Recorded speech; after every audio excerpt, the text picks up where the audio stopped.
Selamat sore dan selamat siang juga bagi semua.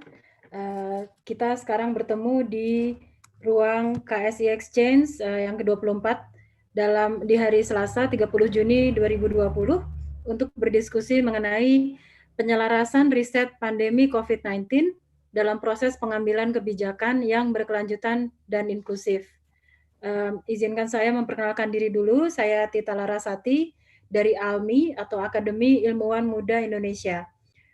KSI sendiri merupakan kemitraan antara pemerintah Indonesia dan Australia yang didanai oleh Departemen Luar Negeri dan Perdagangan Australia atau DFAT dan dilaksanakan bekerjasama dengan Kementerian PPN Bappenas. KSI mendukung pembuat kebijakan di Indonesia untuk mengembangkan kebijakan pembangunan yang lebih baik dengan menggunakan penelitian, data, dan analisis yang berkualitas melalui kerjasama dengan lembaga penelitian dan pemerintah. KSI Exchange yang kita sedang hadiri ini merupakan diskusi rutin yang dilakukan oleh KSI maupun bersama mitra yang bertujuan untuk mendorong pertukaran pengalaman dengan praktik baik, knowledge to policy oleh aktor-aktor sektor pengetahuan dan pembangunan untuk inovasi, serta peningkatan efektivitas keluaran kebijakan. Saya hendak juga menyampaikan upaya pengamanan yang telah disiapkan oleh penyelenggara berkaitan dengan security concern terhadap penggunaan Zoom ini. Jadi kita sekarang menggunakan format webinar, sehingga ada beberapa feature yang tidak bisa diakses oleh peserta, seperti share screen, dan juga mengirimkan pesan secara private dan ke ruang utama. Bagi Ibu dan Bapak yang memiliki pertanyaan, silakan untuk diajukan melalui kolom Q&A. Dan bagi yang lain di luar ruang Zoom ini, opsi lain bisa berpartisipasi melalui live stream di kanal YouTube The Conversation Indonesia. Di kanal YouTube itu pertanyaan pun bisa diajukan di kolom komentar. Dalam kesempatan ini, izinkan juga saya menyambut para panelis yang sudah hadir. Ada Bapak Ali Gufron Mukti, staf ahli dan Ketua Koordinator Konsorsium COVID-19 dari Kemristek BRIN. Ada Pak Subandi berhalangan untuk hadir, sehingga ada Pak Hadiat dari Direktorat Pendidikan Tinggi, Iptek, dan Kebudayaan dari Bappenas. Lalu ada Ibu Trinuke Pujiastuti, Deputi Bidang Ilmu Pengetahuan Sosial dan Kemanusiaan dari Lembaga Ilmu Pengetahuan Indonesia. Kita akan sebenarnya memulai para panelis untuk menyampaikan materinya, tapi mohon untuk berbicara dengan jelas dan tidak terlalu cepat, karena diskusi ini dilengkapi oleh fast typist bagi teman-teman tuli. Jadi bisa mengikuti lewat teks. Yang kita lakukan sekarang adalah paparan pertama dari Pak Gufron, lalu dari Pak Hadiat, lalu dari Bu Nuke, dan setelah itu kita melakukan sesi tanya jawab sebelum kita akhirnya berdiskusi dan akan menutup acara. Lalu bagi yang hendak menulis diskusi ini di sosial media, jangan lupa juga untuk menyertakan tagar atau hashtag inisiatif pengetahuan dan hashtag satu lagi KSI Exchange. Materi untuk paparan ini akan disediakan, nanti linknya akan disampaikan oleh penyelenggara di bit.ly/materi materi exchange KSI Exchange 24. Oke, untuk kita bisa langsung memulai, saya persilahkan bagi Pak Gufron untuk dapat menyampaikan materinya, Pak. Silakan. Ya, terima kasih Mbak Tita. Assalamualaikum warahmatullahi wabarakatuh. Selamat siang, salam sejahtera bagi kita semua, salam sehat. Yang kami hormati Pak Trinuke, Pak Hadiat, dan seluruh peserta, anggota ALMI, dan juga tentunya teman-teman KSI. Ini saya mau nanya apakah file saya sudah kelihatan? Terlihat, Pak. Terlihat ya? Oke, kalau gitu saya mulai ya filenya. Silakan. Ya, ini yang akan kami sampaikan adalah tentang hasil riset dan inovasi kesehatan di era pandemi COVID-19, sehingga nanti kira-kira keselarasannya dan apa yang belum dan lain sebagainya ini bisa dilakukan.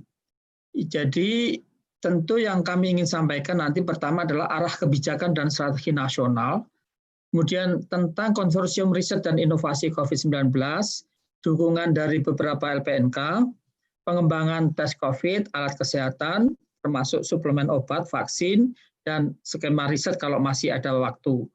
Nah, yang pertama mengenai arah kebijakan dan strategi peningkatan kapabilitas dan penciptaan inovasi, jelas bahwa arah dari kebijakan dan strategi kita adalah untuk peningkatan akselerasi ekosistem riset dan inovasi.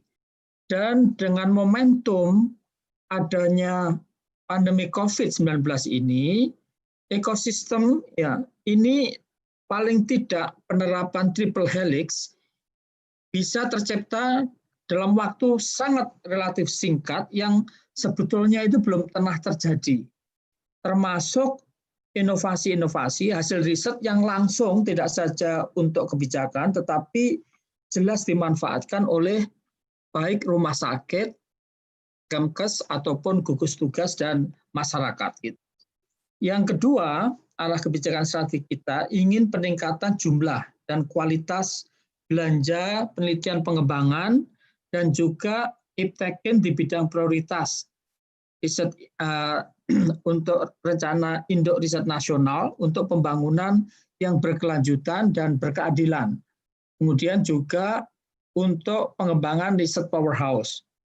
Nah, berikutnya kalau kita perkenalkan dalam waktu 2-3 bulan ini untuk merespon apa yang ada di pandemik di masyarakat, bahkan dunia, maka dibentuk konsorsium riset dan inovasi COVID-19 di Ristek ini, yang intinya adalah untuk membantu mencegah, mendeteksi, merespon secara cepat penanggulangan pandemi COVID-19 melalui riset dan inovasi, baik di bidang pencegahan, screening, diagnosis, pengobatan, teknologi, juga tentu sosial humaniora, serta kebijakan. Gitu.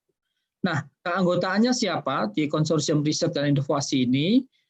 Paling tidak ada LPNK, termasuk tentunya LIPI, ini Prof. Nuke, BUMN, Kemkes, BPOM, Dikti, berbagai perguruan tinggi, para periset, rumah sakit, kemudian juga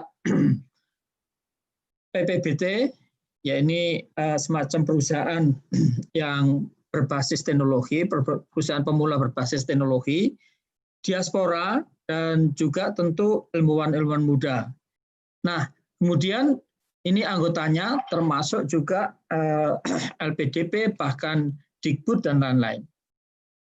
Nah, programnya tadi sudah kami sampaikan, termasuk selain pencegahan tadi, sosial humaniora dan kebijakan, kemudian screening diagnosis, ini ada rapid test, early detection, antibody, ada test kit, ada mobile laboratory, ada alat kesehatan, ventilator itu yang biasanya kita itu import, dan sekarang ini sudah bisa.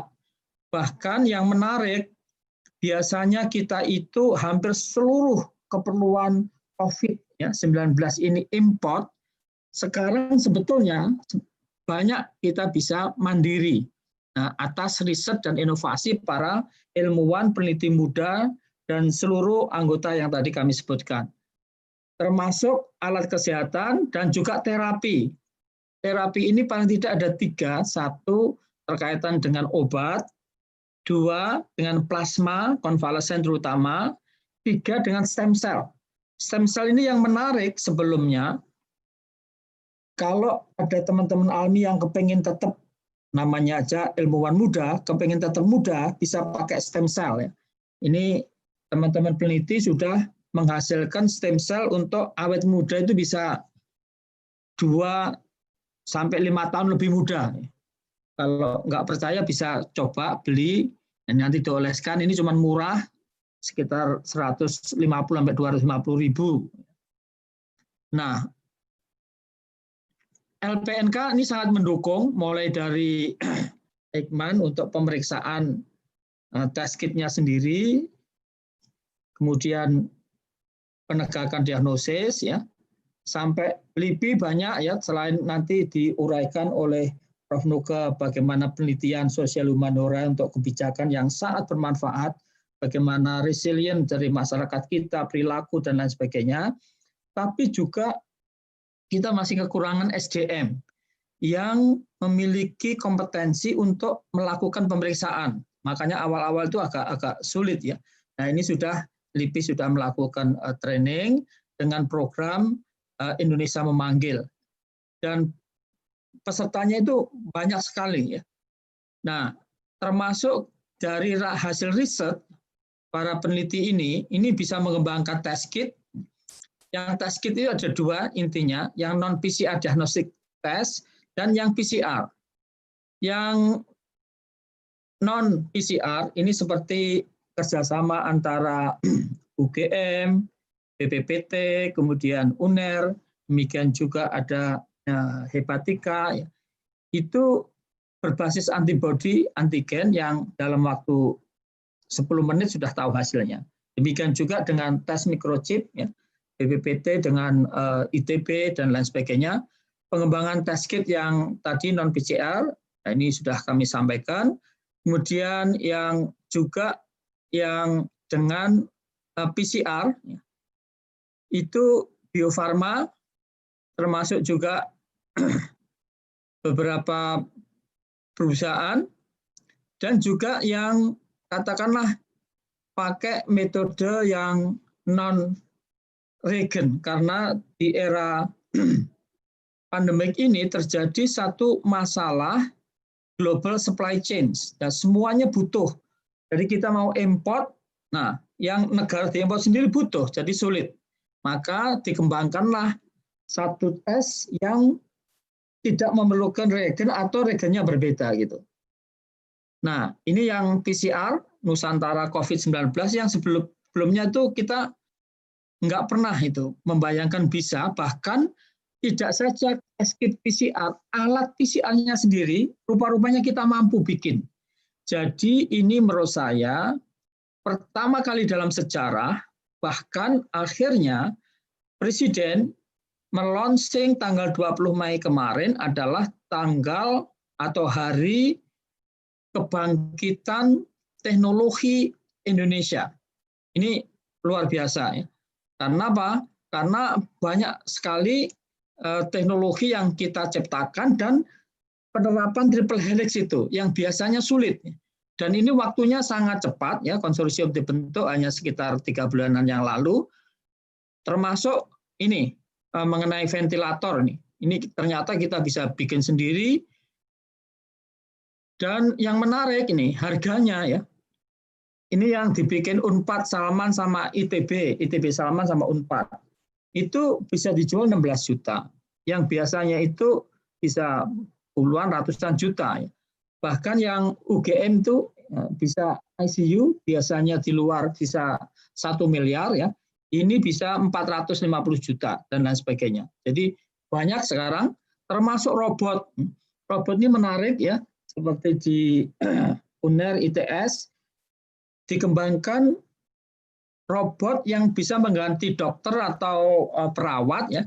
Namanya itu nama-nama selebritis nih robotnya, itu ada robot Raisa ya. Tidak hanya Dokter Raisa yang membacakan di gugus tugas ya, tapi ini ada Raisa Tiara, ada Raisa BCL, ada macam-macam ya, termasuk robot dekontaminasi dan juga berbagai robot autonomous UVC mobile robot ini dari LIPI yang bisa Universitas Telkom dan LIPI masuk ke ruang-ruang dan lain sebagainya, dan alat-alat yang menarik seperti pemeriksaan ini, nah tanpa kontak pemeriksa dengan yang diperiksa dan otomatis ya, ini semua bikinan riset oleh para periset muda dan juga perekayasa, dan intinya adalah anak bangsa. Termasuk mobile lab ya. Jadi ini BPPT di mana sekarang banyak work from home. Nah, bagaimana kalau lab itu datang gitu. Jadi pakai mobile dia bisa bergerak, ke arah masyarakat yang membutuhkan, bahkan bisa drive-thru. Nah, ini mobilnya sebagai contoh. Dan sudah dipakai ini di Jakarta Timur. Demikian juga kalau seorang dokter yang memeriksa kemudian kepingin bernapas dengan udara yang segar, nah ini sudah dibikinkan oleh teman-teman baik di Al-Azhar ataupun UI dan lain sebagainya. Jadi menarik ya, termasuk kita memiliki kekayaan alam yang bisa sebagai imunomodulator. Tidak saja kita studi systematic review atas hasil dari penelitian-penelitian, ya, tetapi juga studi bioinformatika atau farmakopor screening dengan molecular docking, ya, untuk memilih molekul mana yang sangat bermanfaat untuk COVID itu. Nah, ini contohnya jahe merah, Isanesia, Menriran, Sambiloto, temulawak, kunyit, kayu manis, sampai namanya VCO, ya, ini kita uji. Dan demikian juga mengenai multicenter clinical trial. Biasanya kita itu, atau peneliti-peneliti Indonesia itu jarang bisa betul-betul clinical trial yang multicenter gitu, kecuali ya itu di katakanlah berikan funding dari perusahaan obat multinasional. Tapi ini kita mampu melakukan dan mereka semua bisa bekerja sama. Ini yang tadi saya sampaikan. Termasuk konvalesen plasma ini mulai di Rumah Sakit Saiful Anwar, di RSPAD, di banyak-banyak rumah sakit dan lain sebagainya, bisa bekerja sama dengan baik sekali. Saya tidak usah jelaskan satu persatu. Dan vaksin. Vaksin ini satu kebijakan yang tidak saja menyangkut teknologi atau alih teknologi atau penguasaan teknologi vaksin, tetapi ini juga bisnis besar. Karena tadi kami baru menghitung itu butuh triliunan untuk kalau mau divaksinasi. Jadi proses ini kalau kita bicara penyelarasan ya, yang belum apa ya, yang belum ketemu atau bisa kita selesaikan masalah pandemik ini sebetulnya dua kalau ketemu, satu vaksin, dua obat. Nah obat masih dalam proses. Nah bagaimana vaksin? Vaksin kita sedang kembangkan. Vaksin itu bisa dikembangkan dari 3 platform atau 3 pendekatan. 1, virus yang dilemahkan atau dimatikan. 2, dengan protein rekombinan. 3, itu dengan genetik baik mRNA atau DNA. Nah, contoh Kalbe Pharma itu yang dengan DNA kerjasama dengan Korea. Dan lain sebagainya. Nah, kita sudah mampu juga whole genome sequencing. Jadi virusnya itu kita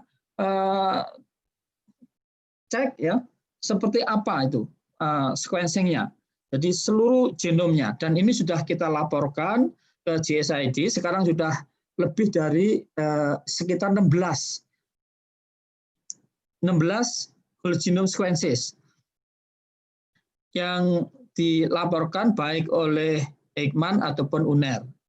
Nah, ini yang kita juga mengembangkan ideaton, jadi para peneliti muda, para dosen yang memiliki ide-ide, ya, baik terkait dengan pencegahan virus, pengendalian virus, manajemen pelayanan kesehatan, mitigasi masyarakat, keberlanjutan bisnis, metode pembelajaran jarak jauh, dan lain sebagainya.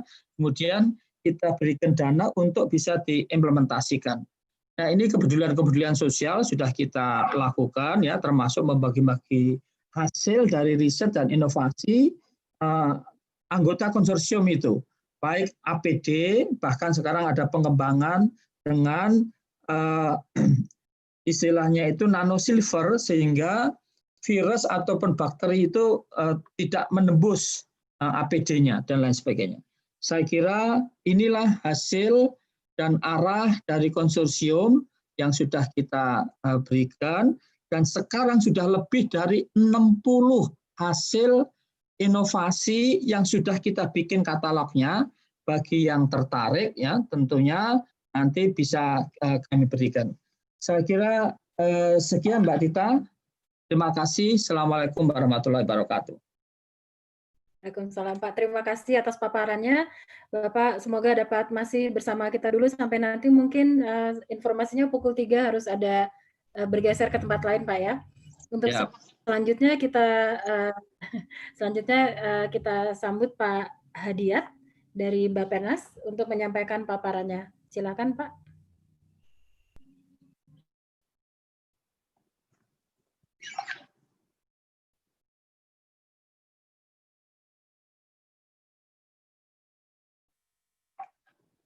Bapak masih di mute ya, mic-nya bisa dibuka mungkin.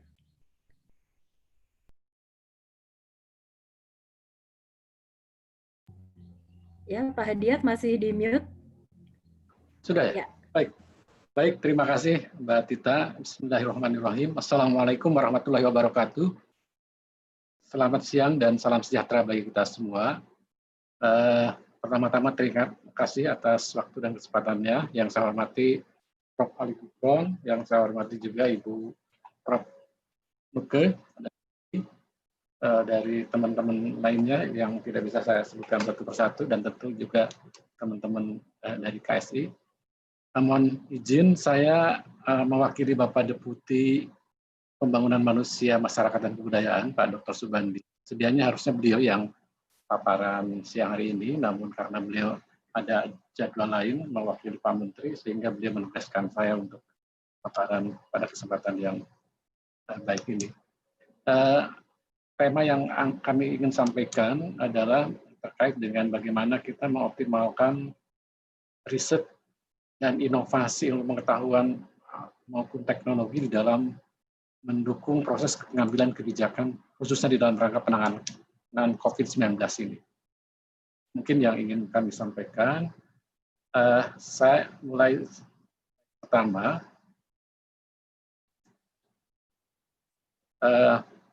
ini merujuk pada literatur yang kita bisa lihat bahwa pada dasarnya ketika bicara kebijakan publik tentu harus ada interaksi antara supply demand. Nah, jadi tentu di dalam rangka mengefektifkan dan mengoptimalkan kebijakan tersebut, khususnya kebijakan publik ini, perlu ada dukungan dari riset.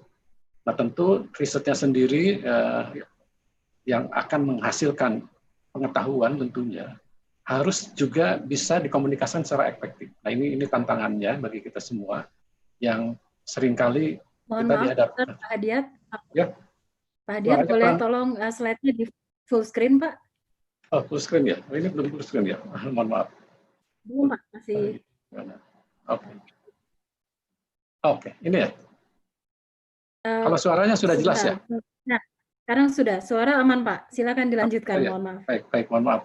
Jadi ini gambaran mengenai bagaimana kita harus mengoptimalkan hubungan antara supply dan demand di dalam penetapan kebijakan publik supaya efektif. Nah, tentu ini juga tidak hanya kualitas penelitiannya yang harus relevan dan baik, tetapi juga tentu mengkomunikasikannya sehingga menjadi sebuah kebijakan publik yang workable, yang bisa diimplementasikan.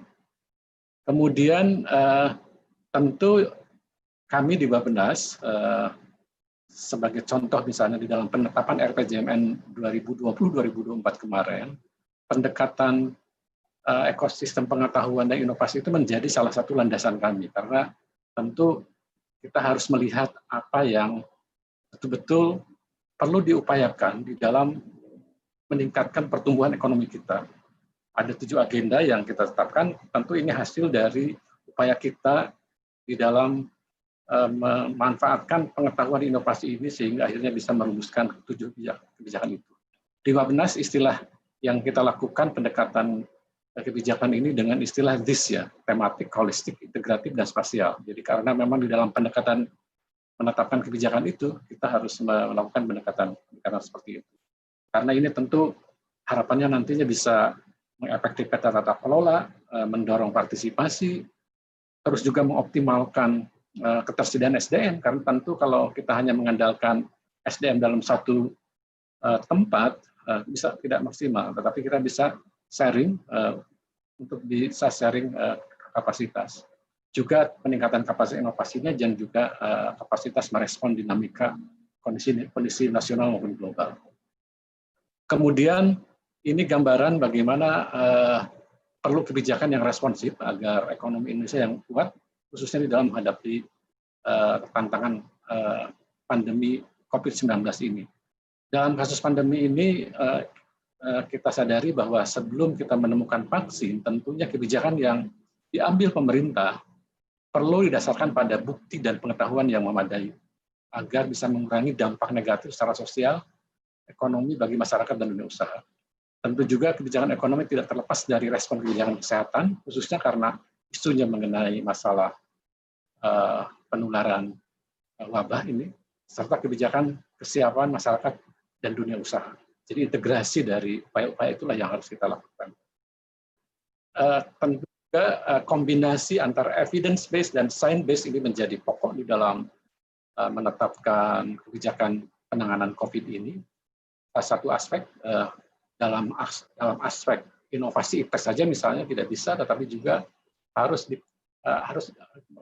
harus dibarengi juga dengan upaya kita yang terkait dengan inovasi kebijakan. Nanti mungkin Ibu Prof juga akan banyak bicara mengenai itu, karena di situ akan bicara mengenai banyak data, evidence, teori-teori pakar yang harus kita akomodasikan pemikirannya, politik kebijakan, best practices, aspirasi masyarakat, dan lain-lain. Sehingga kedua aspek ini saya pikir penting sekali dalam upaya bagaimana mengambil kebijakan penanganan COVID yang harus dilakukan.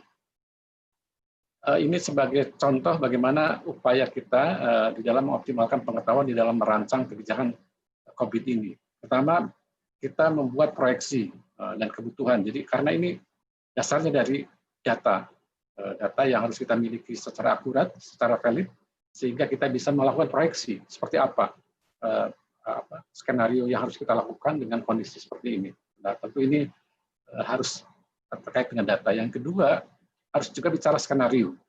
Bagaimana kalau datanya seperti ini, bagaimana skenario upaya yang harus dilakukan. Nah, ini karena ini sesuatu pandemi yang kita juga dunia baru mengalaminya, tentu ini perlu ada pendekatan yang skenaristis. Jadi tidak bisa hanya satu pendekatan. Kemudian yang ketiga tentu kita juga harus mengembangkan yang namanya desain reformasi, khususnya di bidang kesehatan. Dan itu Bappenas sudah dengan tim sudah merancang yang namanya reformasi sistem kesehatan nasional. Nanti detailnya mungkin kalau diperlukan kita bisa bahas. Nah, tentu upaya-upaya itu juga tidak bisa lepas dari upaya kita yang harus kolaboratif, baik di pusat antar kementerian lembaga maupun antara pusat dan daerah.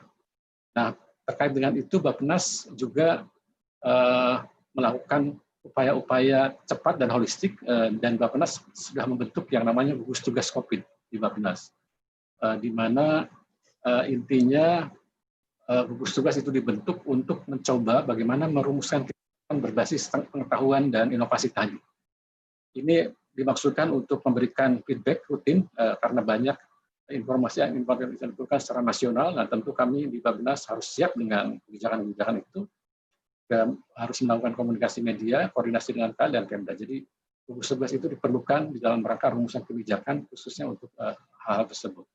Kemudian juga di dalam gugus tugas kami melakukan semacam studi bersama terkait dengan pembelajaran COVID, kemudian juga bagaimana upaya pemulihan pasca COVID nantinya, dan juga penguatan manajemen penanganan bencana. Ini studi-studi yang kami coba lakukan, yang tentunya dasarnya adalah bagaimana kita terus mengupayakan peningkatan pengetahuan dan inovasi di dalam penanganan COVID ini.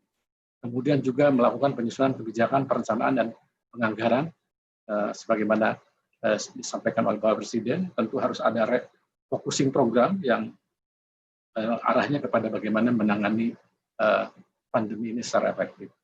Nah, tentu juga peran Pemda sangat diperlukan, baik di tingkat provinsi maupun daerah, melalui upaya-upaya yang terintegrasi. Jadi tidak bisa juga sendiri-sendiri, terus harus terintegrasi antara pemerintah daerah dengan pemerintah daerah lainnya, baik di tingkat provinsi, kabupaten maupun di tingkat nasional. Arahnya kepada bagaimana harapannya nanti ada upaya kita menuju normal baru ini. Kemudian output gugus tugas Bappenas, tadi saya sudah singgung sedikit mengenai feedback rutin, misalnya baik ke tingkat menteri maupun gugus tugas yang nasional. Kemudian masukan kebijakan lainnya juga terkait dengan bagaimana koordinasi antar KL di dalam perencanaan penganggaran maupun dalam penanganan yang sifatnya teknis, update media, dan juga yang satu lagi yang tidak tertulis di sini mengenai validasi data yang tentu ini masing-masing kementerian ada kontribusi data yang pada dasarnya punya kontribusi terhadap masalah penanganan COVID ini. Studi bersama tadi sudah ada, studi pembelajaran, studi pemulihan dan manajemen penanganan bencana serta perencanaan penganggaran. Output rutin yang dikeluarkan gugus tugas Bappenas, sharing knowledge sebagai studi analisis dilakukan, kemudian juga penyiapan isu-isu strategis dan analisis kebijakan yang itu menjadi bahan masukan dalam ratas. Jadi beberapa kali Pak Menteri Bappenas menyampaikan isu-isu up to date dari analisis kebijakan yang kami lakukan di tingkat nasional di Bappenas ke dalam ratas yang kemudian Bapak Presiden mengambil kebijakan. Kemudian juga mengembangkan dashboard angka reproduksi efektif yang produktif dan aman. Ini menjadi output rutin yang dilakukan oleh gugus tugas COVID-19 Bappenas. Ini sebagai contoh output gugus tugas tadi ada sharing knowledge, ada summary masukan Bappenas sebagai analisis kebijakan pengendalian ini, kemudian ada dashboard, masukan bahan rapas tadi, aktivitas Bappenas dalam Sirtrep, gugus nasional, dan juga press release yang kita lakukan. Jadi contoh-contoh yang merupakan output dari gugus tugas COVID. Isu-isunya yang disampaikan misalnya terkait dengan bagaimana kriteria PSBB, peningkatan kapasitas testing, rekomendasi kebijakan sektoral, review obat dan pengembangan vaksin seperti apa, reformasi sistem kesehatan, proyeksi COVID-19, kebutuhan penganggaran seperti apa, dan juga isu strategis lainnya yang terus kami proses dan persiapkan disesuaikan dengan kebutuhan atas maupun kebutuhan nasional lainnya. Ini ada contoh menarik juga yang dilakukan LIPI, tadi sebenarnya sudah banyak disinggung oleh Pak Prof. Kutol. Ini kami juga mendukung upaya-upaya ini sampai kepada misalnya terkait dengan pengambilan kebijakan di dalam penanganan COVID terkait dengan kandidat imunomodulator ini untuk COVID-19. Ini kami juga menjadi bagian yang terlibat secara tidak langsung di dalam hal ini. Yang menarik juga dalam slide ini kita melihat ada pembelajaran terkait dengan sosial budaya, bahwa aspek ketahanan budaya, gotong royong, kohesi sosial itu hal-hal yang banyak positifnya yang kita dapatkan. Nah, jadi perubahan-perubahan yang didapat itu ada yang permanen, ada yang temporary. Nah, ini yang menjadi tantangan kita, mungkin nanti Bu Prof. akan banyak membahasnya. Bagaimana melembagakan dampak baik dari pandemi COVID-19 ini, khususnya yang hal positif tadi. Seperti rajin cuci tangan, tidak bersin sembarangan, dan sebagainya. Begitu juga aspek-aspek yang terkait dengan literasi. Saat ini juga penting menjadi bagian, karena tadi pengetahuan dengan literasi sangat erat kaitannya. Nah, tentu ini harus ada sumber-sumber sumber-sumber bacaan, sumber-sumber informasi yang bisa membuat masyarakat melek terhadap, tidak hanya melek tetapi juga memiliki kemampuan untuk bisa merespon bagaimana kondisi pandemi ini bisa sama-sama kita tangani. Mungkin itu yang bisa kami sampaikan secara garis besar, Mbak Tita dan Bapak Ibu sekalian. Nanti apabila diperlukan kita bisa diskusi lebih lanjut. Wabillahi taufiq wal hidayah. Assalamualaikum warahmatullahi wabarakatuh. Waalaikumsalam. Terima kasih Pak Hadiat atas paparannya.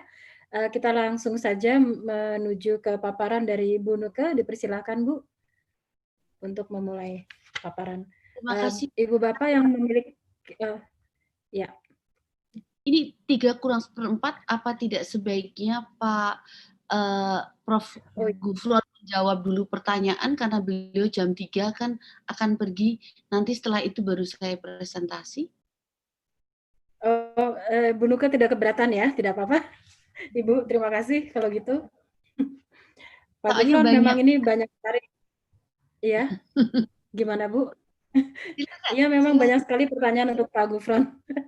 Mungkin saya bacakan dulu Pak Gufron berkenan untuk menjawab nanti. Waduh, ya terima kasih Prof. Nuke. Sama-sama, Prof. Terima kasih. Pak Gufron, ini ada pertanyaan.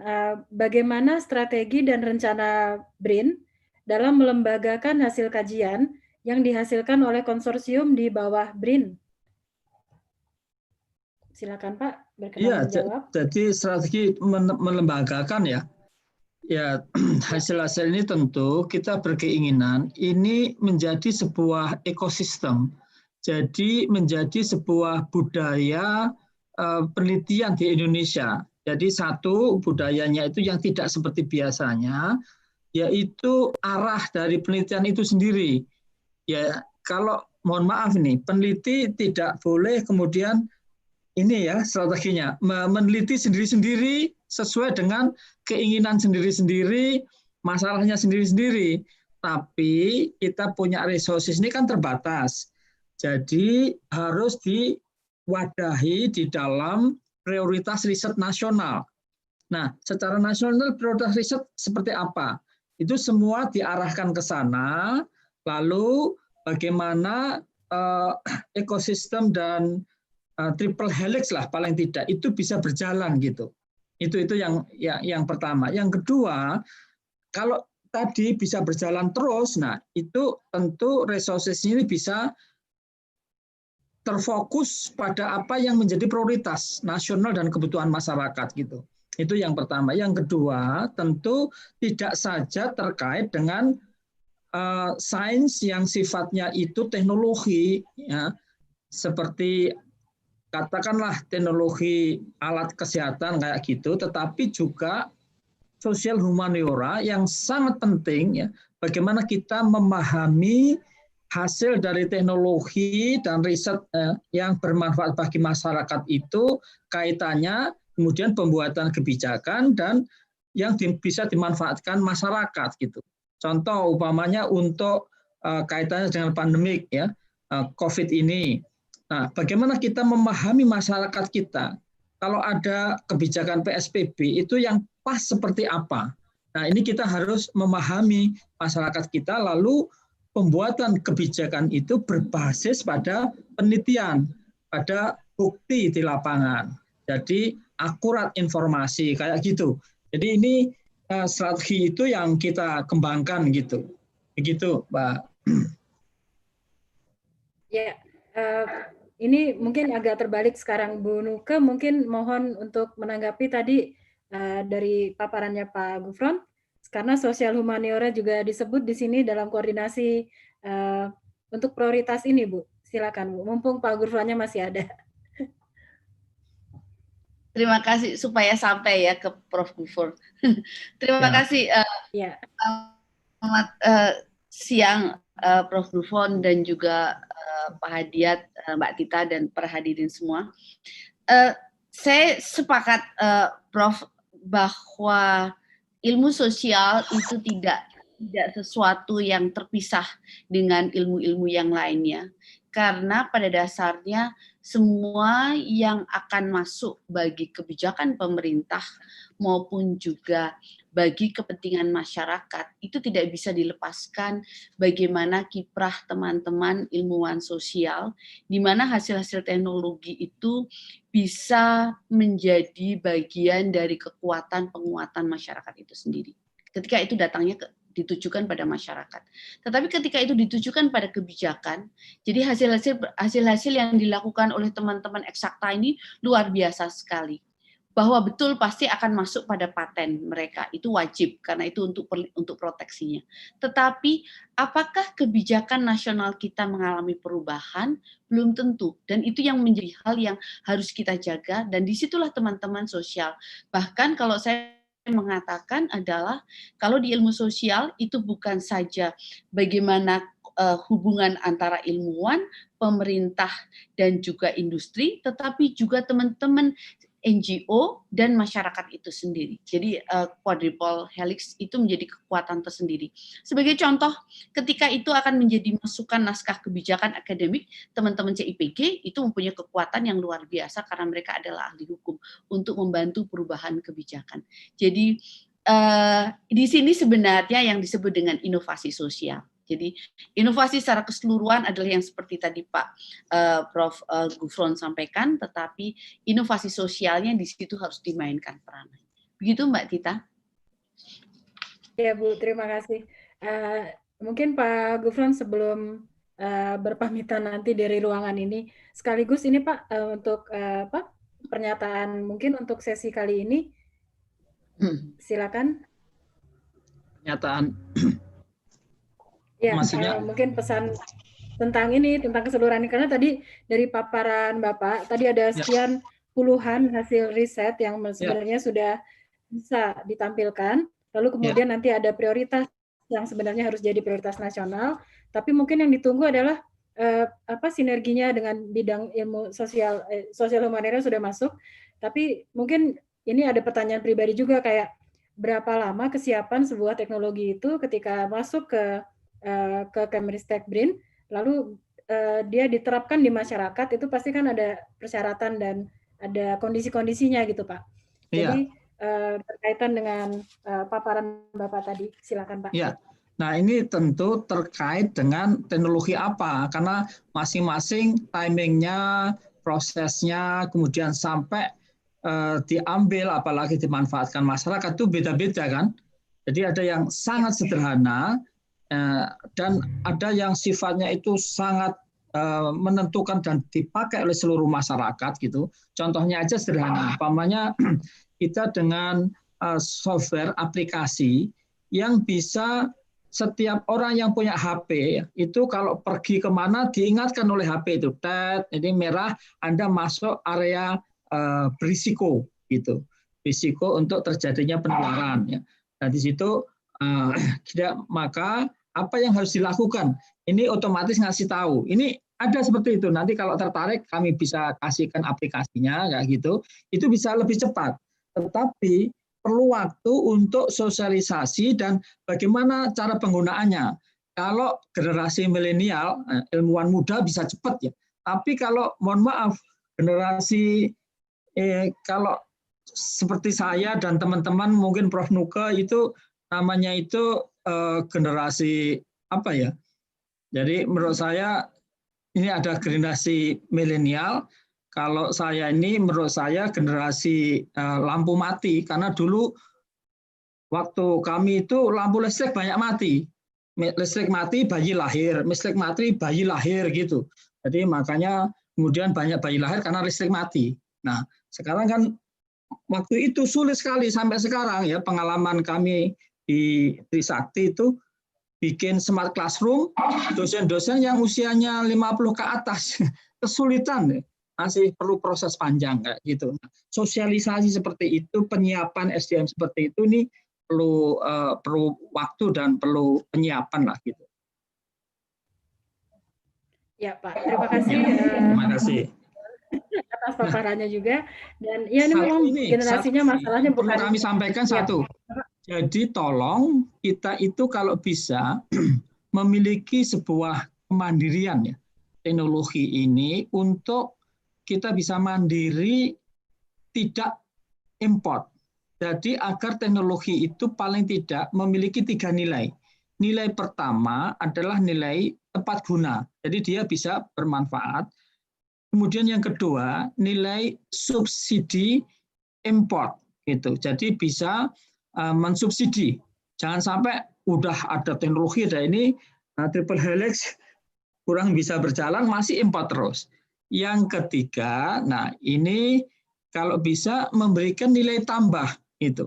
Jadi yang sederhana apa kita temukan memiliki nilai tambah gitu. Jadi 3 hal ini yang harus kita kembangkan di dalam hasil riset dan teknologi itu, sehingga betul-betul memberikan kemanfaatan. Pokoknya arahnya harus ke sana 3 nilai.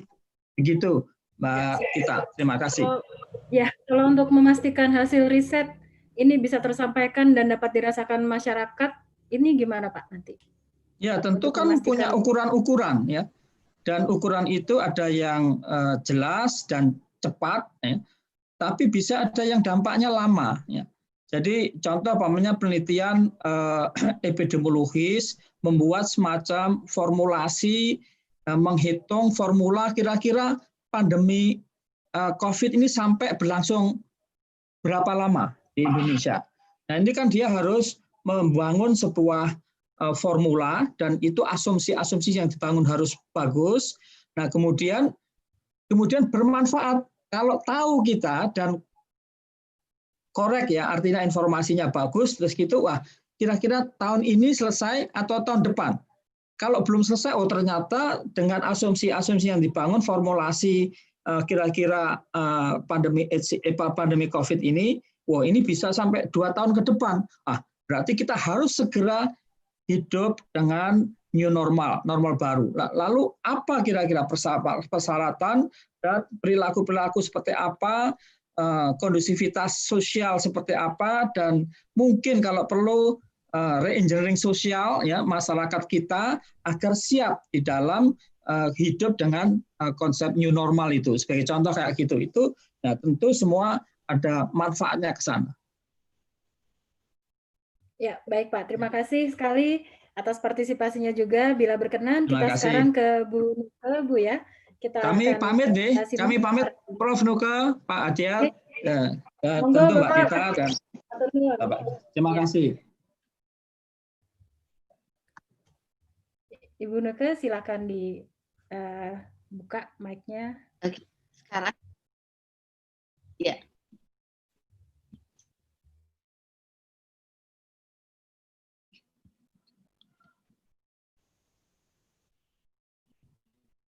Sudah terlihat, Mbak Tita, sudah terlihat? Masih gelap, Bu. Sekarang belum ditayangkan. Belum kelihatan. Sudah tertayangkan tuh, sebentar. Saya ulangi ya. Siap. Kok tidak stabil? Ya, sudah. Sudah, Bu, ya? Aman, Bu. Terima kasih atas kesempatannya. Tentu pertama-tama saya harus mengucapkan terima kasih kepada KSI dan juga ALMI. Di sini ada beberapa lembaga yang tidak bisa saya sebutkan satu persatu. Prof. Gufron, Pak Hadiat, apa kabar, lama tidak bertemu. Dan juga tentu Mbak Tita dan para hadirin yang saya hormati. Apa yang saya sampaikan sebenarnya pada dasarnya merupakan apa yang kami lakukan. Jadi saya tidak bermain pada teori, tetapi saya bermain adalah mengkonstruksikan apa yang dikerjakan oleh teman-teman peneliti. Kita tahu bahwa pandemi kesehatan telah berapa kali terjadi di Indonesia, sejak abad 18 ya, kemudian abad 20, terus kemudian sekarang terjadi. Tetapi pandemi yang terakhir, pandemi COVID ini mempunyai karakter yang berbeda dan menimbulkan kegoncangan di semua lini kehidupan masyarakat, termasuk juga di dalam penelitian. Kita menjadi agak tergagap pula di dalam metode-metode penelitian, khususnya ilmu sosial. Yang saya sampaikan adalah ini khusus ilmu sosial. Kebutuhan atas data yang akurat untuk memutuskan suatu kebijakan menjadi hal yang mendesak. Kita tahu bahwa artinya ini otokritik juga karena saya juga orang pemerintah. Banyak hal kebijakan-kebijakan itu diputuskan tanpa kekuatan data penelitian atau hasil penelitian. Tetapi juga kita tidak bisa memblame begitu saja.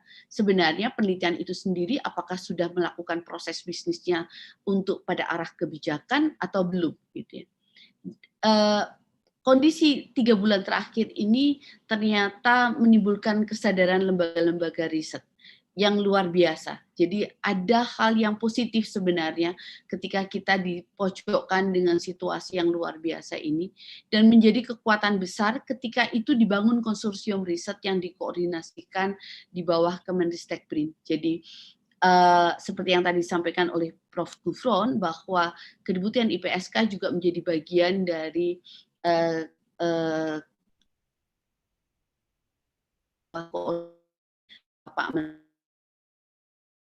Palanya adalah kita melihat dari upaya yang dilakukan para peneliti, kecenderungannya adalah, dan memang itu sah-sah saja, ketika kita menyebut diri sebagai lembaga ilmu pengetahuan atau lembaga riset, maka passion individu menjadi sebuah kekuatan tersendiri. Kecenderungannya adalah monodisiplin, beberapa bahkan bisa saja multidisiplin. Arah dari hasil itu lebih kepada komunitas ilmiah. Dan tentu jurnal dan buku itu menjadi kekuatan tersendiri yang menjadi track record si peneliti itu. Karena memang arahnya pada penguatan ilmu pengetahuan. Tidak ada yang salah di situ. Apalagi ketika aturan dari Ristek itu arahnya ke situ juga. Jadi ada sebuah sistem kebijakan yang sebenarnya tidak cukup mendukung. Sistem kebijakan riset nasional, khususnya untuk ilmu sosial, itu tidak mendukung bagaimana kebijakan itu bisa didasarkan pada hasil penelitian. Kalau kita bicara kebijakan berkelanjutan dan inklusif, itu dasar utamanya pada persoalan masyarakat. Passion individu, ya kita juga bicara pada persoalan masyarakat, tetapi apakah itu pada kerangka fondasi kebutuhan bangsa? Tidak selalu. Karena memang ada yang sifatnya frontier, ada yang sifatnya jangka panjang. Kompleksitas masalah dan kecenderungannya multidisiplin. Dan tentu arahnya pada landasan kebijakan dan perubahan masyarakat. Dua sisi itu tidak bisa dipisahkan. Ketika kita bicara untuk perubahan masyarakat, maka landasan kebijakan itu juga harus diubah. Teknologi-teknologi yang dibangun tadi itu ketika tidak dilindungi pada perubahan kebijakan, maka yang terjadi setelah selesai atau pada new normal itu tidak ada lagi, maka tidak dipakai lagi karena kebijakannya balik seperti sebelumnya. Maka kata berlanjutan dan inklusif demi kepentingan masyarakat itu menjadi hal yang penting. Kenapa itu perlu kita melakukan kegiatan yang sifatnya adalah konsorsium? Ini sebenarnya untuk meminimalisir dikotomi. Seringkali kita mendikotomikan antara penguatan ilmu pengetahuan itu tidak bisa menjadi bagian dari kebijakan. Padahal dua-duanya adalah bagian yang tidak bisa terpisahkan dari riset-riset, apalagi kami yang berada di universitas maupun lembaga riset LPNK itu harus dua-duanya dijalankan, tidak bisa salah satu. Dengan kita melakukan sebuah konsorsium, melakukan kolaborasi, itu mengurangi ego disiplin dan ego lembaga. Dan jelas ketika kita mau duduk bareng dan menentukan arah untuk prioritas riset nasionalnya atau kaji cepat, itu berorientasi pada target sasaran. Persoalannya lagi adalah tantangan ke depan yang memang harus diperbaiki adalah tingkat kesiapan teknologi. Kalau kami lebih suka menyebutnya TKT itu kami panjangkan dengan tingkat kesiapterapan. Apa yang disusun di dalam Permenristek tahun 2016 itu terlihat sekali bahwa hampir menyamakan antara posisi ilmu-ilmu eksakta dan ilmu sosial. Bahkan eksakta pun tidak mono, tetapi dia juga beragam. Nah, maka kami bersama beberapa universitas dan lembaga-lembaga untuk menyusun yang khusus untuk ilmu sosial. Dan ini sudah kita submit kepada Pak Menteri, tinggal nanti bagaimana kelanjutan. Karena memang harus mengikuti karakter rumpun keilmuannya. Kalau ini tidak kita lakukan secara baik, maka jangan berharap kebijakan yang berkelanjutan dan inklusif itu dilakukan secara baik oleh teman-teman sosial. Karena posisinya adalah disamaratakan dengan teknologi. Bagaimana TKT teknologi. Kebijakan yang berorientasi pada konsorsium itu perlu dilakukan secara komprehensif. Jadi nanti saya akan sampaikan bagaimana sebenarnya kata komprehensif itu. Konsorsium itu bukan berarti duduk bareng, kamu mengerjakan apa, saya mengerjakan apa, mereka mengerjakan apa, bukan hanya seperti itu. Tetapi bagaimana kita mensinergikan satu dengan yang lain. Tantangan yang lain jelas adalah pada etika penelitian. Ketika kita mengatakan bahwa kita bagian dari konsorsium, maka kita tidak boleh menghilangkan eksistensi dari salah satu lembaga atau salah satu hasil penelitian, tetapi kita perlu menjelaskan bahwa itu adalah milik mereka dan mana yang milik saya, mana yang milik bersama atau milik mereka. Ini menjadi bagian yang penting untuk diperhatikan. Lanjut. Kemudian bagaimana bisnis proses knowledge to policy? Kalau tadi yang disampaikan Pak Hadiat itu bagi saya adalah sesuatu yang sempurna.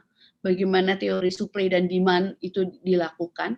Tetapi apa yang saya sampaikan itu adalah yang dilakukan oleh teman-teman ketika membangun konsorsium.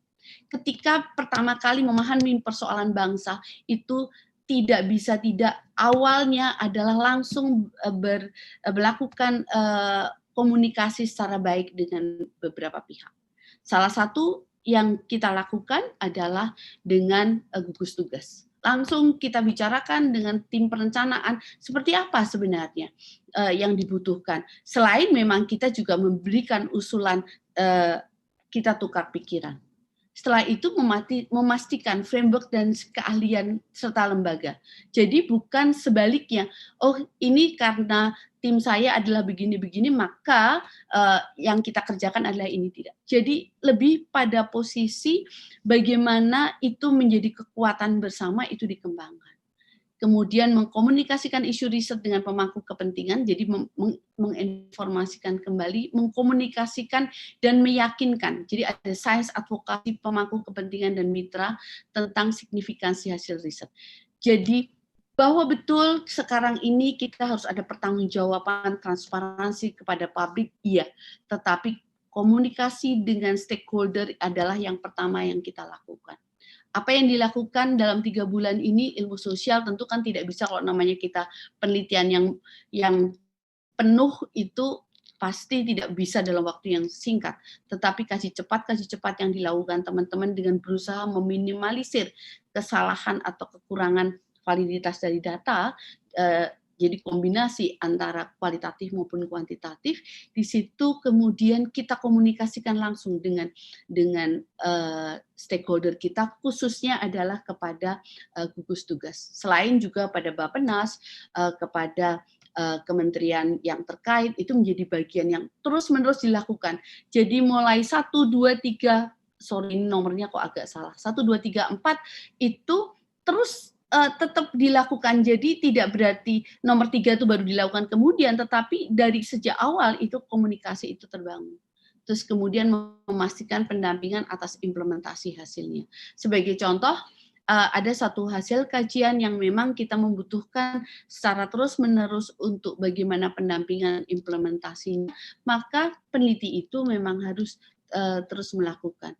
Saya tadi katakan bahwa quadruple helix atau pentahelix itu menjadi hal yang penting karena bagi kami ilmu sosial itu bukan saja pemerintah, pengusaha dan ilmuwan, peneliti, tetapi juga teman-teman yang NGO maupun masyarakat itu sendiri. Masyarakat diperlakukan sebagai subjek sehingga inklusifnya itu dapat di situ. Mengkomunikasikan dengan publik jelas, itu menjadi bagian pertanggungjawaban. Keseluruhan inilah yang kemudian kita sebut dengan knowledge management. Tidak bisa bagian yang dipisahkan, jadi satu kesatuan yang tidak bisa terpisahkan. Kemudian bagaimana sebenarnya pola kolaborasi dari hasil, advokasi, dan sampai pada dampak. Ada beberapa pola yang kami bangun.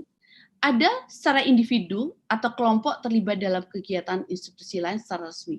Sejak awal riset, kita minta per individu, tetapi kemudian juga ada ketika hasil sudah mulai kita libatkan karena sesuai dengan kebutuhan. Tetapi sejak awal itu kita harus menyampaikan secara kelembagaan. Jadi pola kolaborasi yang kami bangun meskipun itu individu-individu tetapi adalah izin resmi kepada lembaga dan mendapatkan jawaban resmi kepada lembaga itu. Artinya logo dari setiap lembaga adalah hak yang harus ditampilkan. Nah, pola yang kedua adalah sejak awal setiap institusi melakukan kegiatan dengan saling mengkomunikasikan dan menyepakati pembagian output yang dihasilkan untuk mencapai target. Melihat pula kemungkinan potensi pendanaan. Pola ini juga kami lakukan yang selama 3 bulan ini terjadi. Ini sebagai salah satu contoh dari kekuatan kolaborasi. Keuntungan bersama dan saling memajukan untuk menajamkan analisis dan saling melengkapi, kekuatan jejaring yang dimiliki itu menjadi lebih besar dan lebih berpengaruh, hasil menjadi lebih baik, menguatkan lembaga riset, tidak hanya sendirian tetapi bersama-sama. Ketika ini adalah salah satu dari contoh yang dilakukan studi yang kami ada sekitar 12 studi. Nah, salah satu studinya itu adalah yang terkait dengan resiliensi. Ini yang kemudian menjadi bagian yang langsung terkait dengan BNPB dan salah satu dari hasil sementara studi yang keempat dari resiliensi adalah pelaksanaan PSBB dan dampaknya terhadap ketahanan masyarakat. Ini hasil dari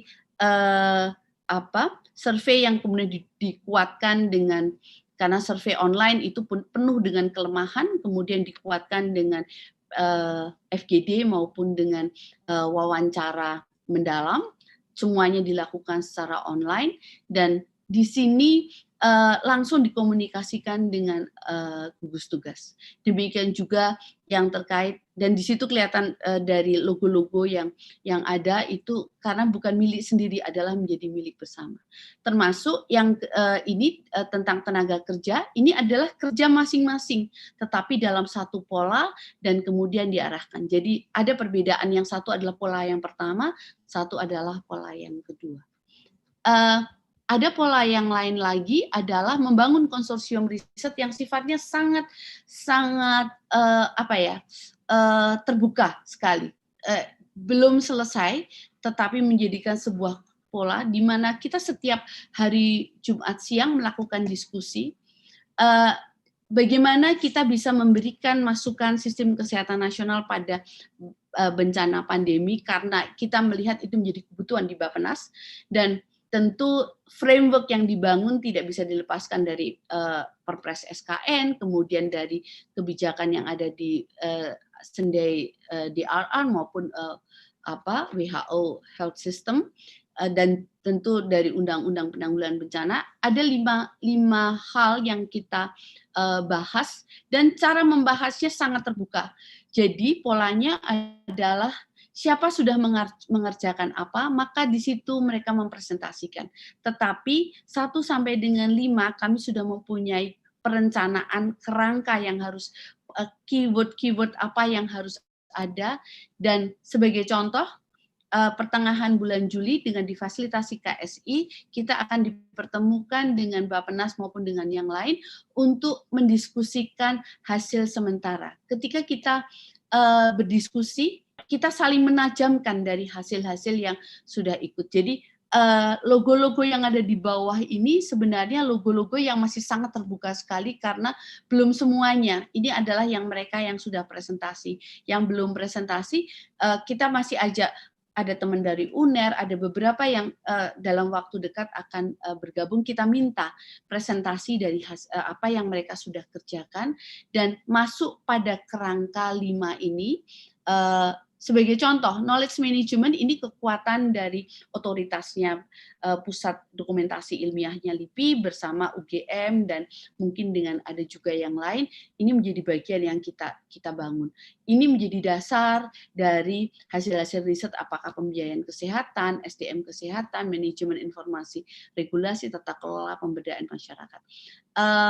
Ini sudah berlangsung sekitar 1 bulan, dan masih akan berjalan terus sampai akhir bulan, tetapi setiap 2 minggu kemungkinan kita akan submit apa yang memang paling layak. Jadi misalnya bulan Juli itu yang kelihatan sudah matang, itu adalah hasil kajiannya dari teman-teman UGM, maka itu yang kita propose untuk supaya itu harus dimunculkan. Selain memang nanti dari teman-teman lembaga riset swasta ada yang akan membantu kami di dalam bagaimana membantu mengkerangkai secara baik. Itu apa yang sedang kita lakukan, dan ini belum berhenti, dan tentu kita akan senang sekali kalau ada dari Bapak Ibu yang hadir tertarik untuk berbagi dengan kami. Mungkin itu yang bisa saya sampaikan, dan terima kasih. Tetapi ada satu yang terakhir, di dalam kita membangun konsorsium ini, dan ketika kita melakukan kaji cepat pada kerangka new normal saat ini, sebenarnya salah satu tantangan yang terbesar adalah kebijakan yang terkait dengan infrastruktur penelitian itu sendiri. Jadi infrastruktur pendukung seperti masalah pembiayaan, masalah SPM itu belum in touch betul secara pas dengan kepentingan penelitian. Jadi ini menjadi bagian yang harus diperjuangkan. Jadi kita tidak bisa menunggu mereka memahami kita, tetapi bagaimana kita propose lebih baik, kita menunjukkan, kita expose bagaimana sebenarnya harusnya kebijakan untuk infrastruktur pendukung untuk bisa itu in touch atau pas betul dengan kepentingan kita. Kalau tidak, nanti yang terjadi adalah uang untuk dipakai apa, pelaporannya untuk apa, dan itu akan menjadi hal yang sangat tidak baik. Kita mulai dengan kejujuran, etikanya kita harus apa adanya, maka juga pertanggungjawabannya semua juga apa adanya. Mungkin itu Mbak Tita yang bisa saya sampaikan. Terima kasih. Ya, terima kasih Ibu Nuke. Memang ini penting untuk mengkolaborasikan riset dalam rangka supaya kebijakan yang dikeluarkan pun harus ya tadi berkelanjutan dan inklusif. Jadi untuk merangkum yang Ibu Nuke juga, sebenarnya sudah disebutkan beberapa metodologi supaya kita saling bisa bersinergi antara badan-badan yang melakukan penelitian, tapi juga patut ditekankan mengenai kesiapan si teknologi ini dan sebenarnya inovasi sosial ini dapat diwujudkan karena sebenarnya apalagi Indonesia multidimensi, masyarakatnya sangat beragam, yang pasti di satu tempat dengan yang lain juga kondisinya berbeda dan membutuhkan riset yang juga cukup mendalam dan menyeluruh. Untuk sedikit menyebut lagi tentang paparan Pak Hadia tadi, yang sebenarnya juga adalah penting untuk mengoptimalisasi riset dan teknologi dan mengkomunikasikan penelitian itu. Dan kedua paparan ini juga menyebutkan tentang sistem kesehatan nasional yang diajukan oleh Pak Hadiat sebagai adanya reformasi nantinya dan akan lebih mendalam lagi. Untuk sekarang kita akan mulai dengan buka dengan sesi diskusi. Ibu Bapak yang hendak mengajukan pertanyaan, silakan untuk memasukkan pertanyaannya di kolom Q&A. Di sana kita sudah mendapatkan beberapa pertanyaan untuk Pak Gufron dan Bu Nuke. Untuk Pak Hadiat. Pak Gufron sudah tidak ada di dalam ruangan ini, sudah minta izin juga. Untuk Pak Hadiat, Bapak ada pertanyaan, bagaimana rencana Bappenas dalam mengelola repositori kajian yang saat ini dikumpulkan terkait pembelajaran penanganan COVID-19 untuk meningkatkan kesiapsiagaan ke depan dan meningkatkan keberlanjutan pembangunan? Ini akan saya sampaikan dulu beberapa pertanyaan, jadi mungkin sekaligus bisa dijawab sekaligus dalam satu konteks. Yang sama pertanyaan untuk Pak Hadiat, untuk dengan Pak Gufron tadi, bagaimana memastikan hasil riset tersampaikan dan dapat dirasakan manfaatnya oleh masyarakat? Ini dari Bu Berti Kajati tadi. Lalu masih untuk Pak Hadiat, dan ini untuk Bu Nuke juga, pertanyaan yang sama. Bagaimana memastikan hasil riset, yang tadi sama ya, bagaimana memastikan hasil riset tersampaikan dan dapat dirasakan manfaatnya oleh masyarakat. Masih untuk Pak Hadiat, bagaimana rencana Bappenas dalam mengelola repositori kajian? Ini sudah yang tadi, maaf. Berarti satu lagi, dari upaya penelitian yang sudah maupun yang akan dilakukan, bagaimana ekspektasi atau rencana berkelanjutan dari output penelitian secara teknis? Untuk Bu Nuke saya sampaikan sekaligus, ini ada langkah apa yang dilakukan LIPI dan lembaga-lembaga ilmiah lain untuk menjembatani kesenjangan knowledge yang dikuasai ilmuwan agar dapat dikomunikasikan dan dimanfaatkan oleh masyarakat luas, khususnya dari kalangan non-akademis. Untuk Pak Hadiat, saya persilakan.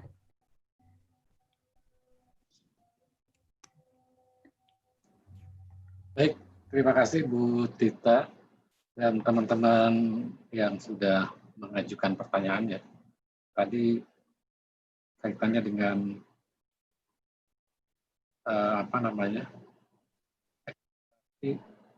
dalam pemanfaatan hasil penelitian ya yang dilakukan Bappenas.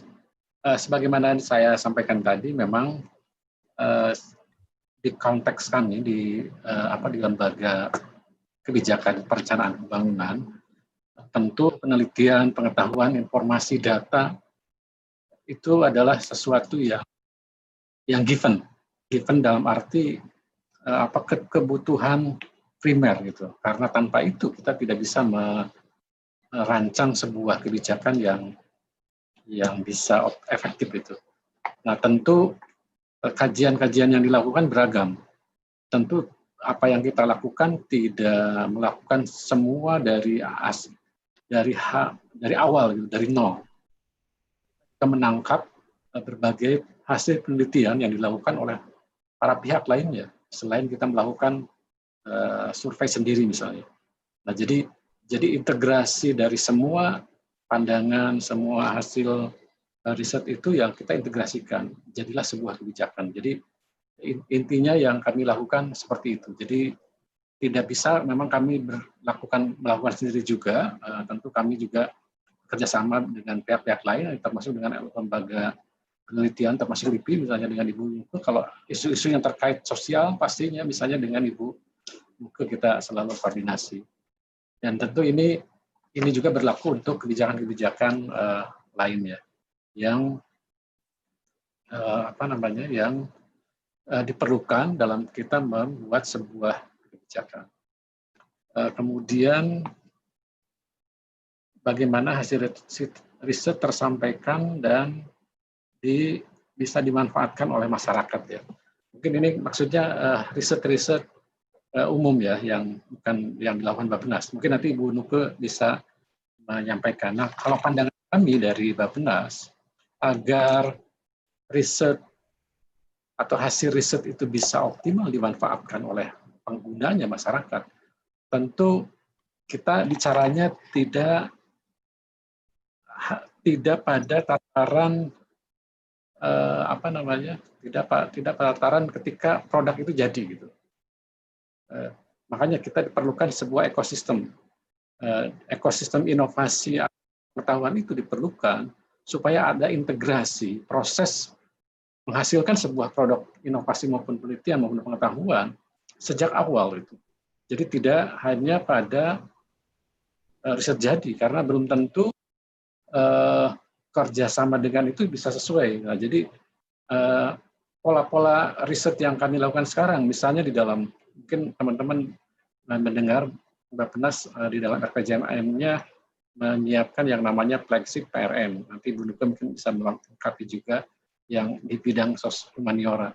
Nah, itu adalah sebuah upaya kita di dalam lakukan riset kolaboratif yang melibatkan para pihak, dan itu dimulai dari awal gitu. Jadi pelibatan para pihaknya dari awal proses penelitiannya, sehingga kepemilikan dan merasa memiliki dari proses riset dan inovasi itu oleh semua. Nah, tentu harapannya nantinya kalau itu akhirnya menghasilkan sebuah produk inovasi dan pengetahuan atau rekomendasi apapun, itu menjadi sesuatu yang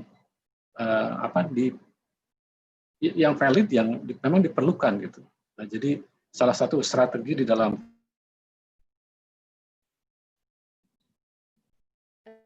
Pak Hadiah termute itu, mic-nya tertutup. Oh, mohon maaf. Jadi mohon maaf terpijit ininya. Jadi itu prosesnya harus dilakukan sejak awal, melaksanakan riset itu dengan para pihak sehingga bisa kita optimalkan hasilnya nanti. Tadi ada satu lagi apa ya? Saya lupa.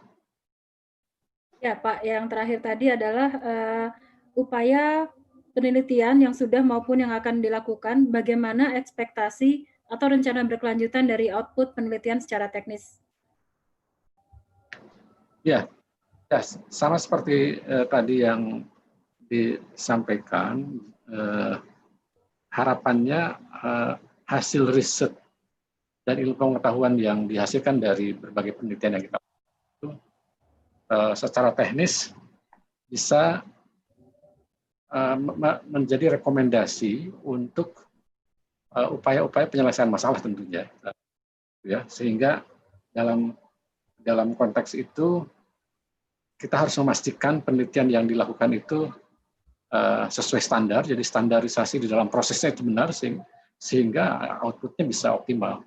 Dan juga tentu tadi networking ya, seperti saya sampaikan tadi di awal, antara kebutuhan supply dan demand itu betul-betul dibangun, dan yang penting juga mengkomunikasikannya, strategi mengkomunikasikannya, sehingga memang harus ada networking di dalam prosesnya. Jadi hal-hal seperti itu yang banyak kita perlukan di dalam sebuah ekosistem inovasi dan penelitian. Jadi intinya upaya itu dilakukan ya dengan bagaimana memperkuat ekosistem itu dari setiap komponen yang tadi juga saya tampilkan di sekarang, itu bisa dilengkapi tata kelolanya, masalah kesiapan SDM-nya, sehingga betul-betul output-nya. Karena kalau output riset itu menarik hasilnya, pastinya pemanfaatannya bisa optimal secara teknis. Mungkin itu dulu jawaban dari saya. Terima kasih. Baik Pak, terima kasih. Sebelum beralih ke Bu Nuke, ini sebenarnya menarik bahwa berulang kali disebutkan bahwa penting untuk memperkuat ekosistem dan memberdayakan dengan lebih optimal, tapi sementara kita punya juga tantangan infrastruktur riset yang tadi disebut oleh Bu Nuke juga. Jadi sebelum kita beralih ke Bu Nuke, Bu, ada pertanyaan tambahan lagi Bu, jadi biar sekaligus bisa ditanggapi. Kalau yang tadi sudah disampaikan adalah pertanyaan mengenai langkah yang dilakukan LIPI dan lembaga-lembaga ilmiah lain yang untuk menjembatani kesenjangan knowledge yang dikuasai ilmuwan agar dapat dikomunikasikan dan dimanfaatkan oleh masyarakat luas, khususnya kalangan non-akademisi. Lalu ada lagi pertanyaan yang berisi, selain diskusi dan presentasi, apa saja cara-cara lain yang dilakukan dalam mengkomunikasikan hasil penelitian agar menjadi dasar penyusunan kebijakan?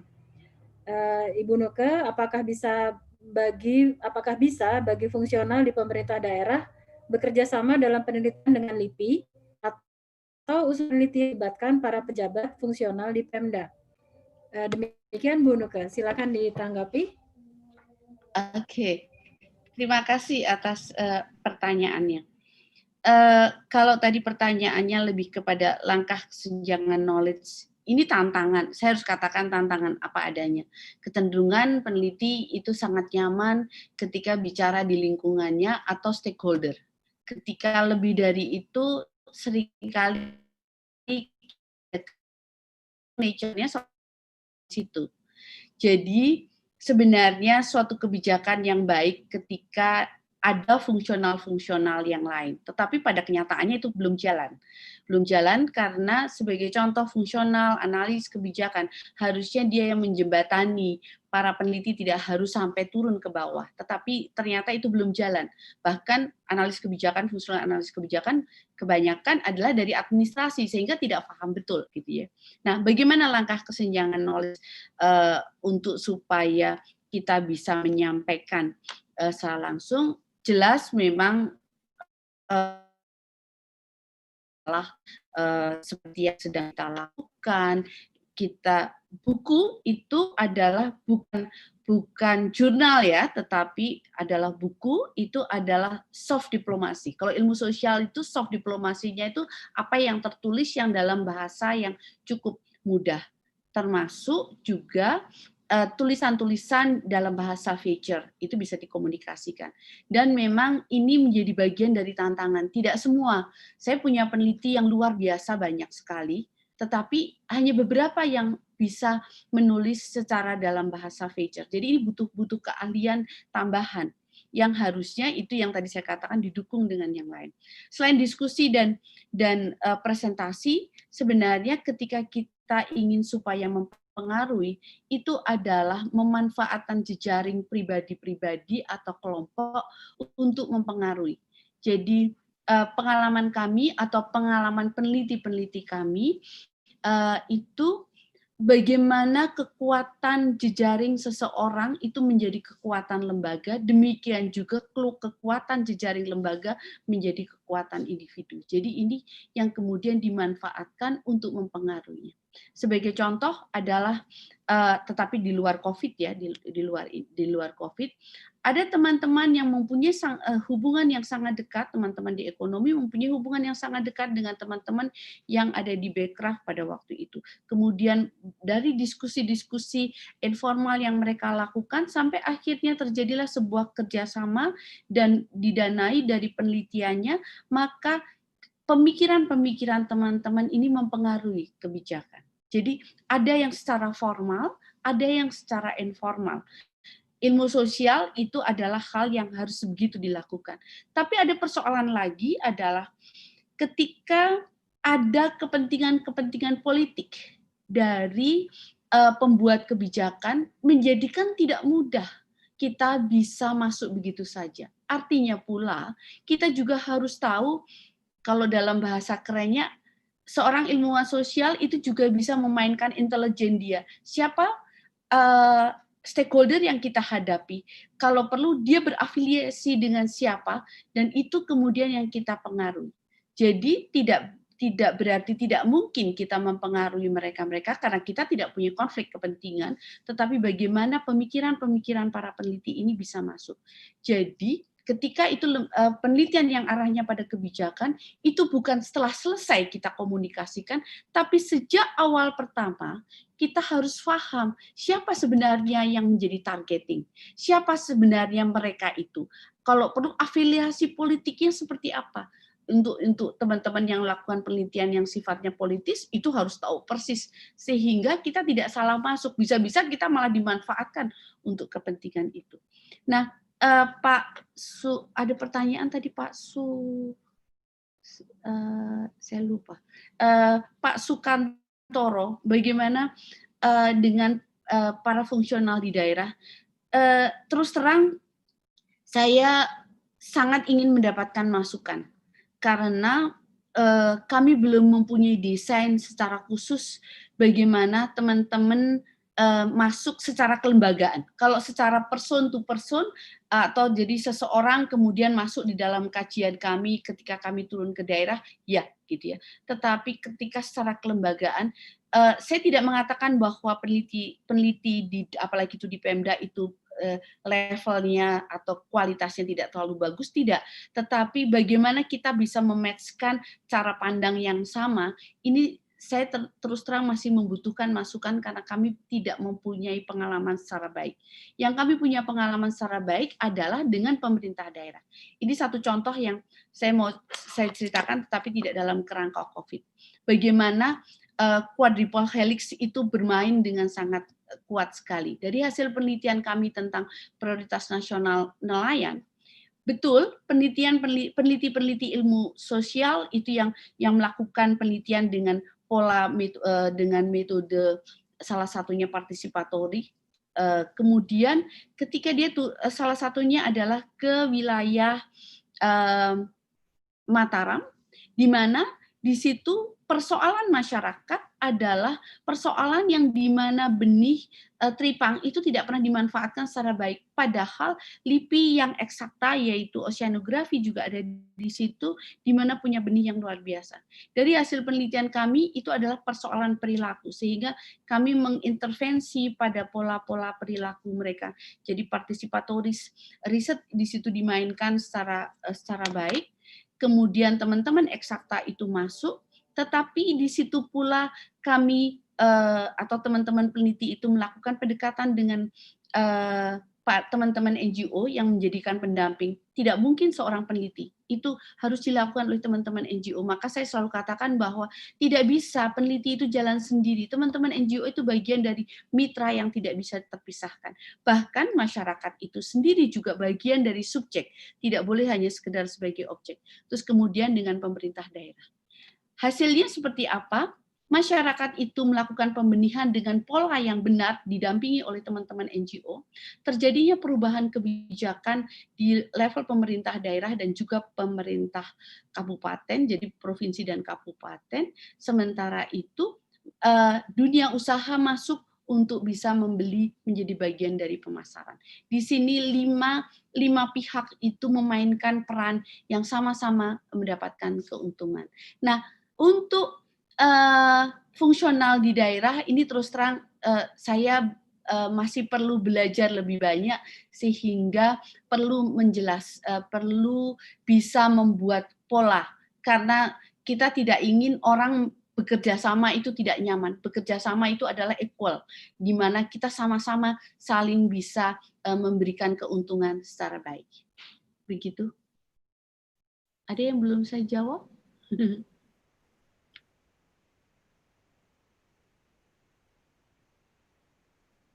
Mbak Tita, ada lagi?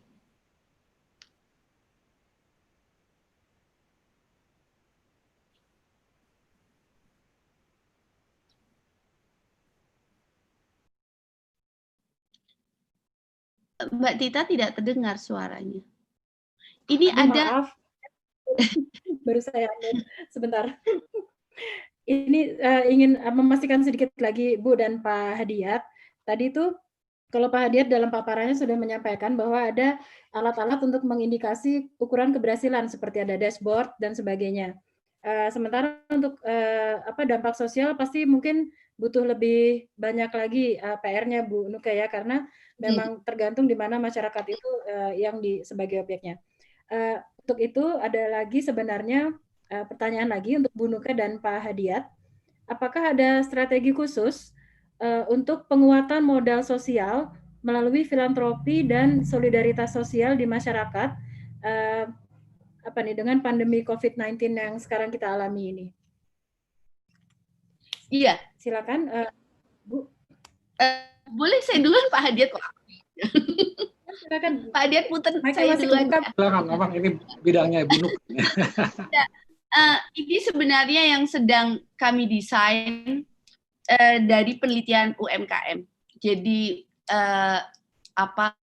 ini malah penelitinya belum, karena kami sedang mendesain itu dengan kekuatan filantropi. Jadi salah satu hasil kaji cepat kami, dan juga sebenarnya juga bagian dari PRN kami juga prioritas riset nasional, kami juga mempunyai yang terkait dengan UMKM, tetapi ini khusus yang hasil kaji cepat. Kita melihat ada persoalan-persoalan yang sangat serius tentang UMKM, di mana sebenarnya penyerapan tenaga kerja 97% itu ada di UMKM, tetapi persoalannya saat ini keterpurukannya luar biasa, walaupun pemerintah sudah mulai menyadari bahwa itu harus diperhatikan, tetapi kan namanya baru mulai, jadi kita juga perlu memberikan riset-riset yang menjadi bagaimana upaya pemulihan. Nah, kemudian kami sedang mendesain untuk bekerja sama langsung dengan Balitbank yang ada di bawah Kementerian UKM, di mana kita sudah ada pembicaraan dengan level kementeriannya itu sendiri, tetapi kita ambil itu, tetapi juga kita juga sudah mulai membicarakan dengan pihak asosiasi maupun dengan filantropi untuk action riset yang akan dilakukan. Apakah itu digitalize atau yang pada kerangka kelembagaan. Jadi itu adalah memungkinkan. Nah, yang kedua adalah kepada Ibu Utomo. Terima kasih Ibu atas link yang ada. Gunus, saya bisa undang nanti pas salah satu hari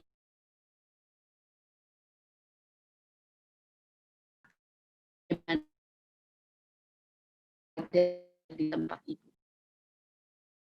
Terima kasih. Mbak. Ya, siap.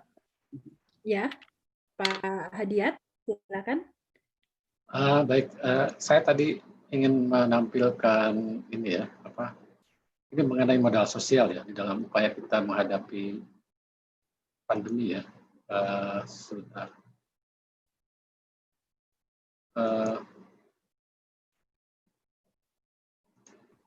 Saya ingin share.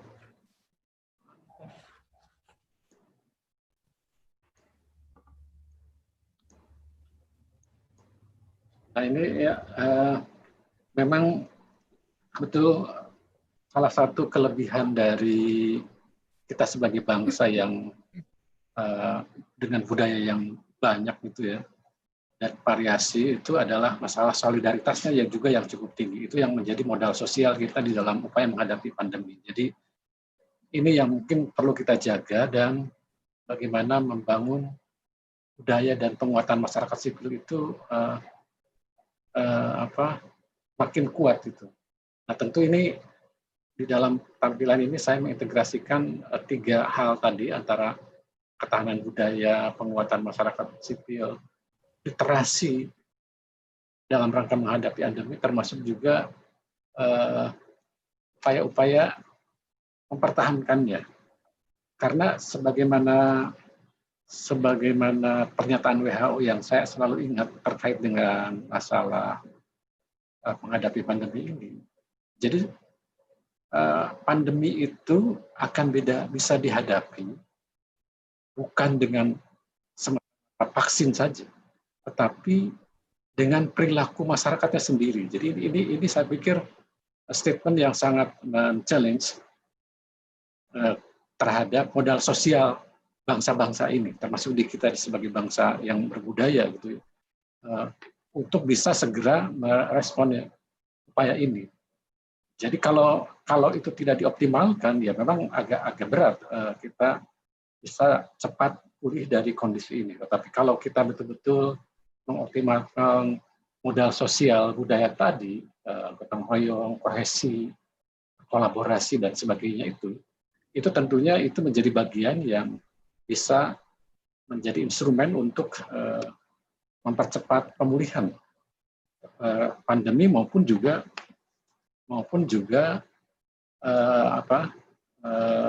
reformasi sosialnya. Nah itu mungkin yang menjadi pandangan saya. Jadi terkait dengan itu penting pengetahuan ini melalui literasi, melalui pendidikan, melalui penelitian itu diberikan. Jadi saya pikir kesempatan untuk membuka ruang-ruang yang diberikan bagi kemudahan masyarakat mendapatkan itu menjadi bagian dari kita memperkuat modal sosial yang ada itu. Itu mungkin ya tadi saya itu satu ya. Kemudian saya juga kalau boleh menjawab ada pertanyaan terkait dengan ini new normal ya Mbak Tita ya. Tadi ada pertanyaan saya. Ya, silakan Pak. Ya, apa saja yang menjadi kriteria di dalam new normal? Saya pikir banyak sudah ditampilkan di berbagai media juga. Salah satu syarat kriteria-kriteria yang terkait dengan bagaimana kita menghadapi new normal ini. Tetapi saya catat di dalam pernyataan WHO prosesnya memang dilakukan melalui transisi, perlonggaran pembatasan, dan ada skenario-skenario gitu. Nah ini karena seperti tadi saya sampaikan di awal di dalam paparan, memang pendekatan yang dilakukan itu harus ada pendekatan skenario. Tidak bisa satu pendekatan saja. Karena sekali lagi ini kan sesuatu yang baru, tidak mungkin kita bisa menyelesaikan dengan satu pendekatan. Nah, kriteria yang bisa menunjukkan bahwa new normal itu bisa dilakukan, pertama tentu ada bukti yang bisa menunjukkan bagaimana pandemi COVID ini betul-betul bisa dikendalikan. Jadi ada bukti empiris, bukti ilmiah, bukti sosial juga mungkin ya, yang bisa menggambarkan bahwa transmisi COVID ini betul-betul bisa dikendalikan. Nah itu satu yang tentu ini yang menjadi bagian kita menghadapi new normal. Kemudian tentu yang kedua adalah kapasitas sistem kesehatannya maupun kesehatan masyarakat, termasuk fasilitas pelayanannya di rumah sakit, sehingga mereka bisa betul-betul mampu mengidentifikasi, mengisolasi, menguji, melacak, dan mengkarantina. Itu jadi kesiapan dari sistem kesehatan dan kesehatan masyarakat kita. Jadi yang kedua itu. Yang ketiga, pengaturan kerentanan. Nah ini juga ini penting. New normal berlaku juga harus memperhatikan bagaimana kerentanan yang tinggi, terutama misalnya di panti jompo, di fasilitas kesehatan mental, orang-orang yang tinggal di tempat ramai. Nah itu hal-hal yang perlu menjadi perhatian bagaimana kita menghadapi new normal itu. Jadi resiko virus corona itu perlu diminimalkan di lokasi-lokasi seperti itu. Kemudian yang keempat, tempat kerja. Ya, seperti kita sekarang di tempat kerja, bagaimana protokol kesehatan itu betul-betul diterapkan. Jaga jarak, fasilitas yang tersedia, mencuci tangan, kebersihan pernapasan, dan sebagainya. Yang selanjutnya terkait dengan pelibatan masyarakat di dalam menetapkan new normal ini, karena pemerintah tentu tidak bisa juga menetapkan sendiri. Jadi informasi, pandangan, dan masukan-masukan dari masyarakat harus didengar, sehingga bisa menjadi bagian terintegrasi dalam menetapkan bahwa suatu wilayah itu memang kita harus bisa melakukan new normal itu. Mungkin itu sebagai jawaban pertanyaan dari teman yang menanyakan terkait dengan new normal tadi. Terima kasih. Pak, tahan dulu mic-nya, jangan ditutup. Ini sekaligus ada pertanyaan. Sebenarnya untuk Pak Gufron, tapi oleh Pak Hadiah. Sejauh mana peran pemerintah dalam mempertemukan analisis tentang COVID yang banyak dihasilkan oleh lembaga-lembaga penelitian dengan demand hasil-hasil analisanya? Sejauh mana? Sejauh mana peran pemerintah dalam mempertemukan analisis tentang COVID, jadi dari sekian banyak yang dihasilkan oleh lembaga penelitian, mempertemukan hasil itu dengan demand dari hasil analisis tersebut? Ya, tentu ini ada media mempertemukan dua sisi tadi ya, yaitu makanya istilah di slide saya itu komunikasi penelitian, komunikasi pengetahuan, ya bisa mempersambungkan supply demand tadi.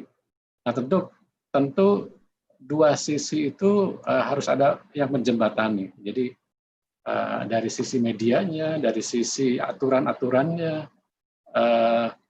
dan juga dari sisi kesiapan SDM-nya. Karena tentu dua sisi untuk mempersambungkan itu harus punya kapasitas. Nah, jadi tentu di dalam konteks mempersambungkan dua sisi tadi supaya efektif, kita harus punya strategi komunikasi yang bisa kedua sisi tadi itu bisa nyambung gitu. Mungkin itu. Jadi upaya-upaya itu sudah dilakukan. Jadi kerangka implementasi untuk persambungan itu dari aspek yang terkait dengan penganggarannya tentunya. Makanya kita ada refocusing program dan perencanaan penganggaran yang dilakukan untuk bisa mempersambungkan itu. Karena kalau dengan kondisi normal penganggaran, misalnya dari sisi penganggaran biasa-biasa saja, tentu ini tidak bisa ketemu. Kemudian yang kedua, pasti harus dikeluarkan peraturan-peraturan. Jadi regulasi harus kita bangun, harus kita siapkan sehingga dua sisi itu bisa ketemu. Dan yang ketiga, mungkin perlu ada unit-unit yang menjembatani kelembagaan, apakah itu sifatnya ad hoc atau ini. Seperti misalnya sekarang gugus tugas, itu kan sifatnya ad hoc. Nah, itu memang harapannya dengan adanya gugus tugas itu bisa menjembatani bagaimana kebutuhan-kebutuhan dari sisi demand itu betul-betul dipenuhi oleh si supply-nya. Khususnya misalnya dalam bidang informasi, data, pengetahuan, inovasi yang bisa menyelesaikan masalah-masalah yang dibutuhkan itu. Seperti itu. Jadi ada berbagai, dan yang terakhir tentu tata kelolanya yang bisa menyederhanakan dan mengefektifkan dari proses interaksi dua sisi tadi. Ya, itu mungkin bisa saya sampaikan. Terima kasih, Bu. Terima kasih.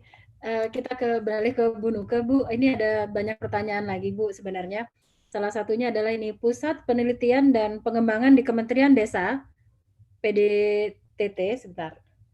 Pertanyaannya lari lagi. Nah, Pusat Penelitian dan Pengembangan di Kementerian Desa, PDTT, aktif membuat kajian cepat selama pandemi COVID-19. Salah satunya yang saya dan rekan kerjakan adalah Desa Tanggap COVID-19, Sudahkah Inklusif Disabilitas? Termasuk juga bagaimana dana desa untuk menjaga ketahanan pangan di desa setelah pandemi. Pertanyaannya adalah bagaimana mekanisme untuk diskusi lebih lanjut terkait konsorsium ini. Lalu pertanyaan berikutnya untuk Pak Hadiat juga dan untuk Bu Nuke.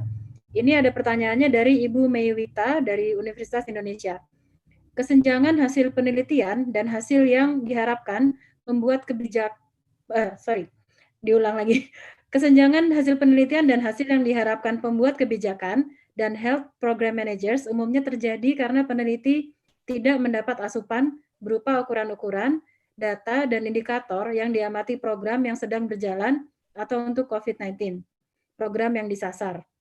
Bagaimana Bappenas dapat mengevaluasi bahwa hasil penelitian bisa digunakan oleh pengelola program atau pembuat kebijakan tanpa ada matching results to existing data. Untuk Bu Nuke, ini ada komentar dari peserta ingin menggarisbawahi pernyataan Ibu Nuke tentang peran strategis analis kebijakan dalam mengadvokasi isu dan pemanfaatan jejaring personal untuk dikapitalisasi oleh lembaga and vice versa. Welcome to the world of policy analyst, Bu Nuke. Itu komentar, salah satu komentar. Silakan Bu Nuke berkenan menanggapi yang pertanyaan sebelumnya. Ya, pada posisi seperti tadi Bu Ibu, kami posisinya sangat terbuka untuk bisa berdiskusi dengan siapa saja. Mungkin alamat email atau nomor HP saya bisa nanti bisa dimintakan kepada KSI, dan ada salah satu kapus saya yang memang bertugas untuk bagaimana kita menerima teman-teman sekalian untuk menyampaikan hasil-hasil itu, dan di dalam setiap pertemuan itu kita semua berusaha saling memberi masukan, mempertajam. Kalau memang itu sudah dalam posisi firm betul, seperti yang kemarin dari UGM, itu kita langsung sampaikan pada KSI juga hadir di situ, bisa nggak langsung difasilitasi. Jadi langsung kita pertemukan dengan stakeholder yang terkait. Jadi pada prinsipnya posisi kami sangat terbuka dan sangat senang ketika kita sama-sama saling menguatkan dan tidak ada namanya ego bahwa saya lebih hebat dibanding yang lain atau lembaga saya lebih hebat dari yang lain, karena setiap lembaga itu pasti punya kelebihan dan kelemahan karena memang seorang peneliti itu adalah spesifik. Nah, bagaimana kita bisa masuk, tadi saya lihat ada juga pertanyaan, bisa melakukan penelitian pada kerangka new normal. Pada dasarnya di dalam prioritas riset nasional ada 5 prioritas riset nasional khusus untuk sosial humaniora. Yang pertama adalah kerangkanya ekonomi digital. Ekonomi digital itu ada sosial ekonomi digital karena ada persoalan sosial budaya, bagaimana perubahan perilaku di dalam era digital ini, tetapi juga lebih diutamakan pada kerangka ekonomi digital, terus yang inklusif tentunya, terus kemudian yang kedua adalah demokrasi Indonesia, penguatan demokrasi Indonesia, yang ketiga itu kaitannya dengan pembangunan sosial ekonomi inklusif dan pembangunan maritim, yang keempat adalah peran Indonesia di tingkat regional global, yang kelima itu adalah terkait dengan masalah budaya dan pendidikan, tapi lebih kepada budaya. Itu semua di dalam kerangka new normal. Ilmu sosial itu kan dikerjakan bukan tanpa konteks. Kalau teman-teman eksakta, ini suatu wilayah butuh mikrohidro, maka dia tanpa harus detail memahami konteksnya, dia bisa membuat mikrohidro, tinggal ketika dia mau diterapkan, tinggal menyesuaikan saja. Tetapi ketika kita bicara penelitian sosial, itu kan selalu bicara konteks. Dan semua penelitian sosial saat ini tidak bisa tidak, itu harus dalam konteks. Konteks ini bisa pada jangka pendek dan jangka panjang. Nah, 5 prioritas riset nasional yang kebetulan 4 diampu oleh kedeputian kami dan keseluruhannya ada di bawah koordinasi saya, karena yang satu ada di bawah Kementerian Kemdikbud untuk masalah budaya, tetapi dalam koordinasi saya itu pada dasarnya konteksnya harus ke arah itu. Jadi kami sangat terbuka, apakah itu teman-teman dari universitas, apakah itu teman-teman dari NGO yang merasa itu inline betul dengan masalah itu, dan biasanya kami ketika akan mulai bekerja sama itu mendiskusikan dulu apa yang kira-kira cocok, terus kemudian akan kita masukkan di dalam kerangka besar untuk diusulkan pendanaannya. Kalau belum mempunyai dana, tetapi ada juga sudah punya dana sendiri, maka dia melakukan dengan dananya sendiri, tetapi pada satu kerangka pola. Kalau itu dia belum ada dana, maka itu akan kita usulkan. Seperti yang tahun pertama ini kita mintakan pada LPDP, dan itu semua PRN. Namun demikian memang tentu dengan segala keterbatasan tentu jumlahnya tidak terlalu banyak, apalagi pada era new normal yang dimana semua adalah metode digital dan kami sedang meningkatkan kemampuan bagaimana metode digital itu harus dikuatkan di dalam ilmu sosial. Ini menjadi bagian yang sedang kami lakukan. Jadi pada posisi ini sebenarnya posisi yang terbuka. Mungkin ada hal yang agak tidak terkomunikasikan secara baik karena sebenarnya itu semua ada di bawah kerangka Ristek BRIN. BRIN-nya belum ada sih, tapi Ristek BRIN-nya sudah ada karena perpresnya belum ada gitu ya. Jadi sebenarnya ketika kita tadi ada pertanyaan terkait dengan kesenjangan hasil, itu Bappenas dalam arti hanya lebih pada menerima hasilnya. Kalau hasilnya nggak sesuai maka selesai. Tetapi sebenarnya yang melakukan kontrol itu adalah di Ristek BRIN. Sekali lagi saya harus katakan, Ristek BRIN-nya masih belum ada, baru lembaga besarnya, tapi BRIN-nya belum ada, jadi kita pun juga menunggu, nggak tahu kayak apa bentuknya. Nah ini saya pikir menjadi tantangan pemerintah sendiri harus segera itu ada BRIN-nya supaya penataan lembaga itu ada. Ada hal yang perlu diketahui oleh Bapak Ibu sekalian, ketika kita bicara lembaga-lembaga penelitian di kementerian, pada dasarnya arahnya itu harus untuk kepentingan kementerian itu utama nantinya ke depan. Dan memang arahnya lebih kepada analis kebijakan, itu yang diharapkan. Karena dia mempropose atau mendeliver hal-hal bagaimana masukan kebijakan. Arahnya pada arah itu. Sementara itu, ketika dia mau melakukan riset mulai dari hulu sampai hilir, maka dia akan di dalam koordinasi BRIN. Hanya jangan bertanya bentuknya seperti apa, saya juga tidak tahu. Gitu ya.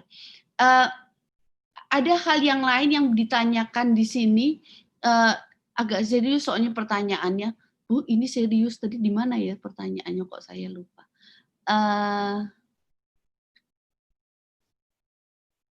Oh iya, ini ada juga pertanyaan dari Pak Sandri. Apa saja kendala yang dihadapi peneliti terutama terkait dengan infrastruktur penelitian khususnya mengenai pendanaan? Kalau BKF kayaknya tidak punya masalah dengan pendanaan ya, karena BKF punya pola sendiri. Tetapi secara umum, apakah itu di universitas, kalau lembaga riset swasta kan biasanya mereka bermain dengan donor internasional. Tetapi untuk universitas, khususnya universitas negeri, itu banyak tergantung dengan pola-pola pendanaan yang ada di Ristek BRIN. Dan saat ini memang sedang dilakukan suatu penataan yang dimana, seperti yang disampaikan,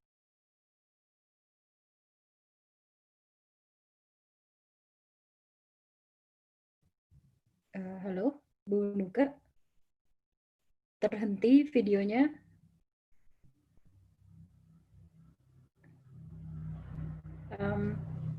Bu Nuke, apakah bisa mendengar suara saya? Karena dari Ibu tidak terdengar lagi. Oh, mungkin ada kendala teknis ya.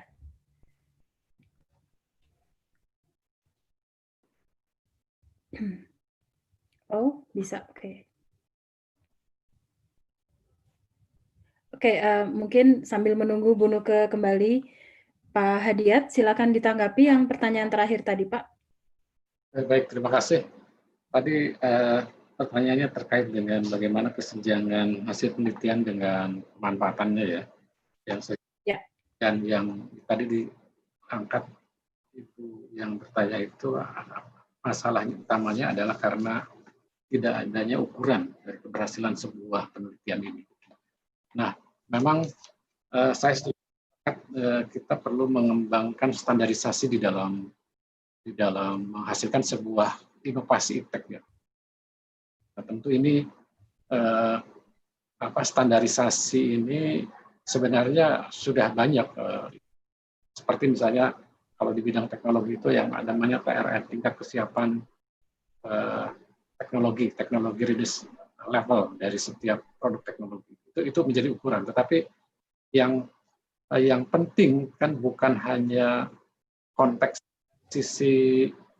dari sisi penyedia teknologinya, tetapi justru yang harus dipastikan itu tingkat kemanfaatannya. Jadi dari sisi perspektif penggunanya. Nah, ini makanya ada 3 aspek mungkin yang boleh saya share terkait dengan bagaimana meningkatkan kapasitas penelitian untuk bisa mengoptimalkan hasilnya tadi supaya betul-betul bisa termanfaatkan secara optimal. Pertama, tentu harus ada peneliti atau lembaga litbang yang melakukan penelitian itu harus punya kapasitas outsourcing-nya. Bagaimana mungkin bisa ukuran-ukurannya, kapasitas itu diukur misalnya dengan akses ke sumber informasi iptek. Kemudian juga tidak ada tumbang tindih antara kegiatan satu dengan kegiatan penelitian yang lainnya. Sumber dayanya bisa optimal, efisien gitu, dan juga yang penting tadi ada kemitraan, ada punya networking, jaringan kemitraan dengan para pihak sehingga proses penelitian itu berjalan terintegrasi dan nanti hasilnya bisa optimal. Kemudian yang kedua juga kapasitas litbangnya, kualitas hasilnya. Nah itu kan tentu harus ada kapasitas dari dari penelitinya, dari sarana prasarananya, dan juga basis-basis yang melandasi pengetahuan atau informasi dan data yang bisa menunjang hasil penelitian itu bisa optimal. Kemudian juga relevansinya dengan kebutuhan nyata tadi sama dengan ini, dan bagaimana yang ketiga meningkatkan kapasitas diseminasinya. Nah, jadi kalau misalnya ada lembaga litbang atau peneliti itu punya strategi di dalam diseminasinya, itu biasanya tingkat pemanfaatan juga optimal. Jadi ukuran kinerja dari hasil riset itu setidaknya dibagi 3 hal tadi. Terkait dengan diseminasi misalnya ada situsnya, ada publikasi ilmiahnya, ada informasi mengenai penggunanya, ada royaltinya. Nah, seperti itu mungkin perlu sebagai ukuran-ukuran kita melihat bahwa sebuah penelitian itu bisa efektif di dalam memenuhi kebutuhan. Mungkin itu dulu dari saya. Terima kasih. Ya, saya lihat Ibu Nuke sudah bergabung lagi. Semoga lancar sekarang koneksinya, Bu ya. Ini nanti kita lanjutkan lagi berhubung waktu. Jadi meskipun banyak sekali pertanyaan yang belum sempat ditanggapi. Mohon maaf sekali. Tidak apa, Bu, yang biasa di musim jam segini, jam online, bandwidth-nya rebutan. Ini mungkin ini secara pribadi ini subjek ini sangat menarik buat saya karena di ALMI, di Akademi Ilmuwan Indonesia, di Akademi Ilmuwan Muda Indonesia, saya itu koordinator dari ilmu sains dan masyarakat. Jadi menyampaikan ilmu masyarakat dengan cara yang tepat dan tepat sasaran gitu. Jadi memang ini ada isu urgen yang penting.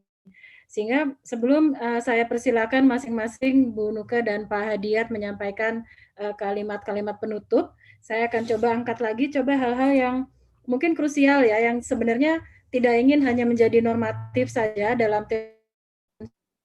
aman dan sebenarnya ideal, tapi kita masih menghadapi tantangan di lapangan, antara lain ini yang tadi diungkapkan oleh para panelis, yaitu kita butuh ekosistem pengetahuan benar, tapi di sini ada tantangan infrastruktur riset termasuk pendanaannya, sehingga ini yang sebenarnya masih harus ditinjau lagi, apakah benar dia bisa memprioritaskan yang benar-benar dibutuhkan oleh masyarakat, sekali lagi menurut Bu Nuke juga, dalam konteks yang memang membutuhkan itu.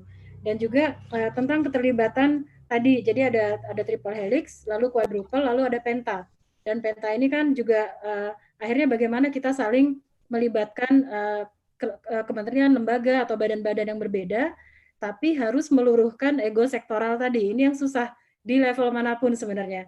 Jadi dari pengalaman pun, dari tingkat yang paling rendah sampai yang pusat itu, kadang-kadang ini yang harus dinegosiasikan supaya tujuan utamanya tadi tercapai.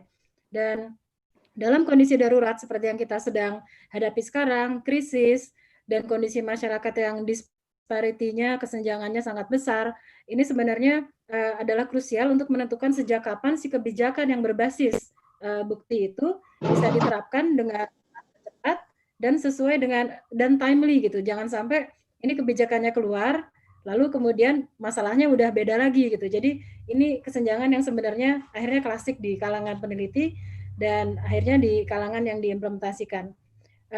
Untuk menutup sesi hari ini, mari kita dengarkan, coba mungkin Ibu Nuke juga bisa melanjutkan sedikit tanggapan yang tadi, lalu kita akan akhiri acara ini secara bersama. Silakan Ibu Nuke. Closing statement aja. Yang penting adalah, tentu saya perspektifnya sangat sosial ya. Saya tidak mengatakan bahwa kebijakan sekarang itu tidak baik, tapi memang kebijakan yang sekarang seperti itu, gitu ya. Yang dimana kita ilmuwan sosial itu memang harus berani untuk tidak bermain pada kerangka menunggu, tetapi adalah bagaimana kita mendobrak kebijakan-kebijakan itu dengan cara elegan, tentu dengan etika penelitian. Yang terpenting adalah peningkatan kualitas penelitian, maka pasti kita akan diperhitungkan. Dari situ kemudian kita bisa mempengaruhi kebijakan. Dan upayakan kita menjadi dekat dengan pembuat kebijakan, tentu dalam arti independensinya juga tetap terjaga. Jangan sampai dekat tapi terus kemudian hanya untuk mencari pembenaran bagi kebijakan itu. Jadi mungkin itu yang bisa saya sampaikan, dan jangan bermain di comfort zone. Itu menjadikan kita tidak punya makna apa-apa. Itu saja. Terima kasih. Terima kasih Ibu. Silakan Pak Hadiat, closing statement. Ya, terima kasih Bu Tita. Saya mengulang saja mungkin pentingnya ekosistem pengetahuan dan inovasi itu ya, supaya bisa memastikan bahwa kebijakan-kebijakan yang kita tetapkan itu memang evidence based dan science based gitu. Nah, tentu ini memerlukan upaya bersama gitu. Tidak hanya pemerintah tapi juga para pihak lain di luar pemerintah yang terkait dengan mendukung penetapan kebijakan itu. Masalah tenaga, masalah sarana prasarana, masalah kapasitas, tata kelola, regulasi, itu hal-hal penting yang menjadi elemen dari sebuah ekosistem gitu, pengetahuan dan inovasi yang menjadi syarat bagaimana sebuah produk ilmu pengetahuan yang dihasilkan itu bisa efektif mempengaruhi kebijakan, atau sebaliknya kebijakan itu betul-betul berbasis kepada evidence dan science tadi. Mungkin itu saja yang bisa saya sampaikan. Jadi kita harus ada kapasitas untuk komunikasi pengetahuan ini dan inovasi. Komunikasi pengetahuan dan inovasi. Demikian, terima kasih. Assalamualaikum warahmatullahi wabarakatuh. Waalaikumsalam Bapak, terima kasih Pak Hadiat, terima kasih Bu Nuke. Memang kita harus lebih punya keberanian, tapi yang penuh perhitungan, nggak boleh nunggu ya, harus segera cepat tanggap. Dengan ini kami akhiri acara KSI Exchange 24. Mohon maaf untuk segala kekurangan terjadi, dan terima kasih juga atas kehadirannya. Materi dari panelis sudah disampaikan pada chat room tentang tautan untuk bisa mengunduhnya nanti sehari setelah ini berlangsung. Terima kasih terutama untuk Bu Nuke, untuk Pak Hadiat, dan untuk KSI. Jadi saya Tita Larasati mohon pamit, senang telah dapat berkesempatan untuk memandu acara diskusi kali ini. Terima kasih, selamat sore semua.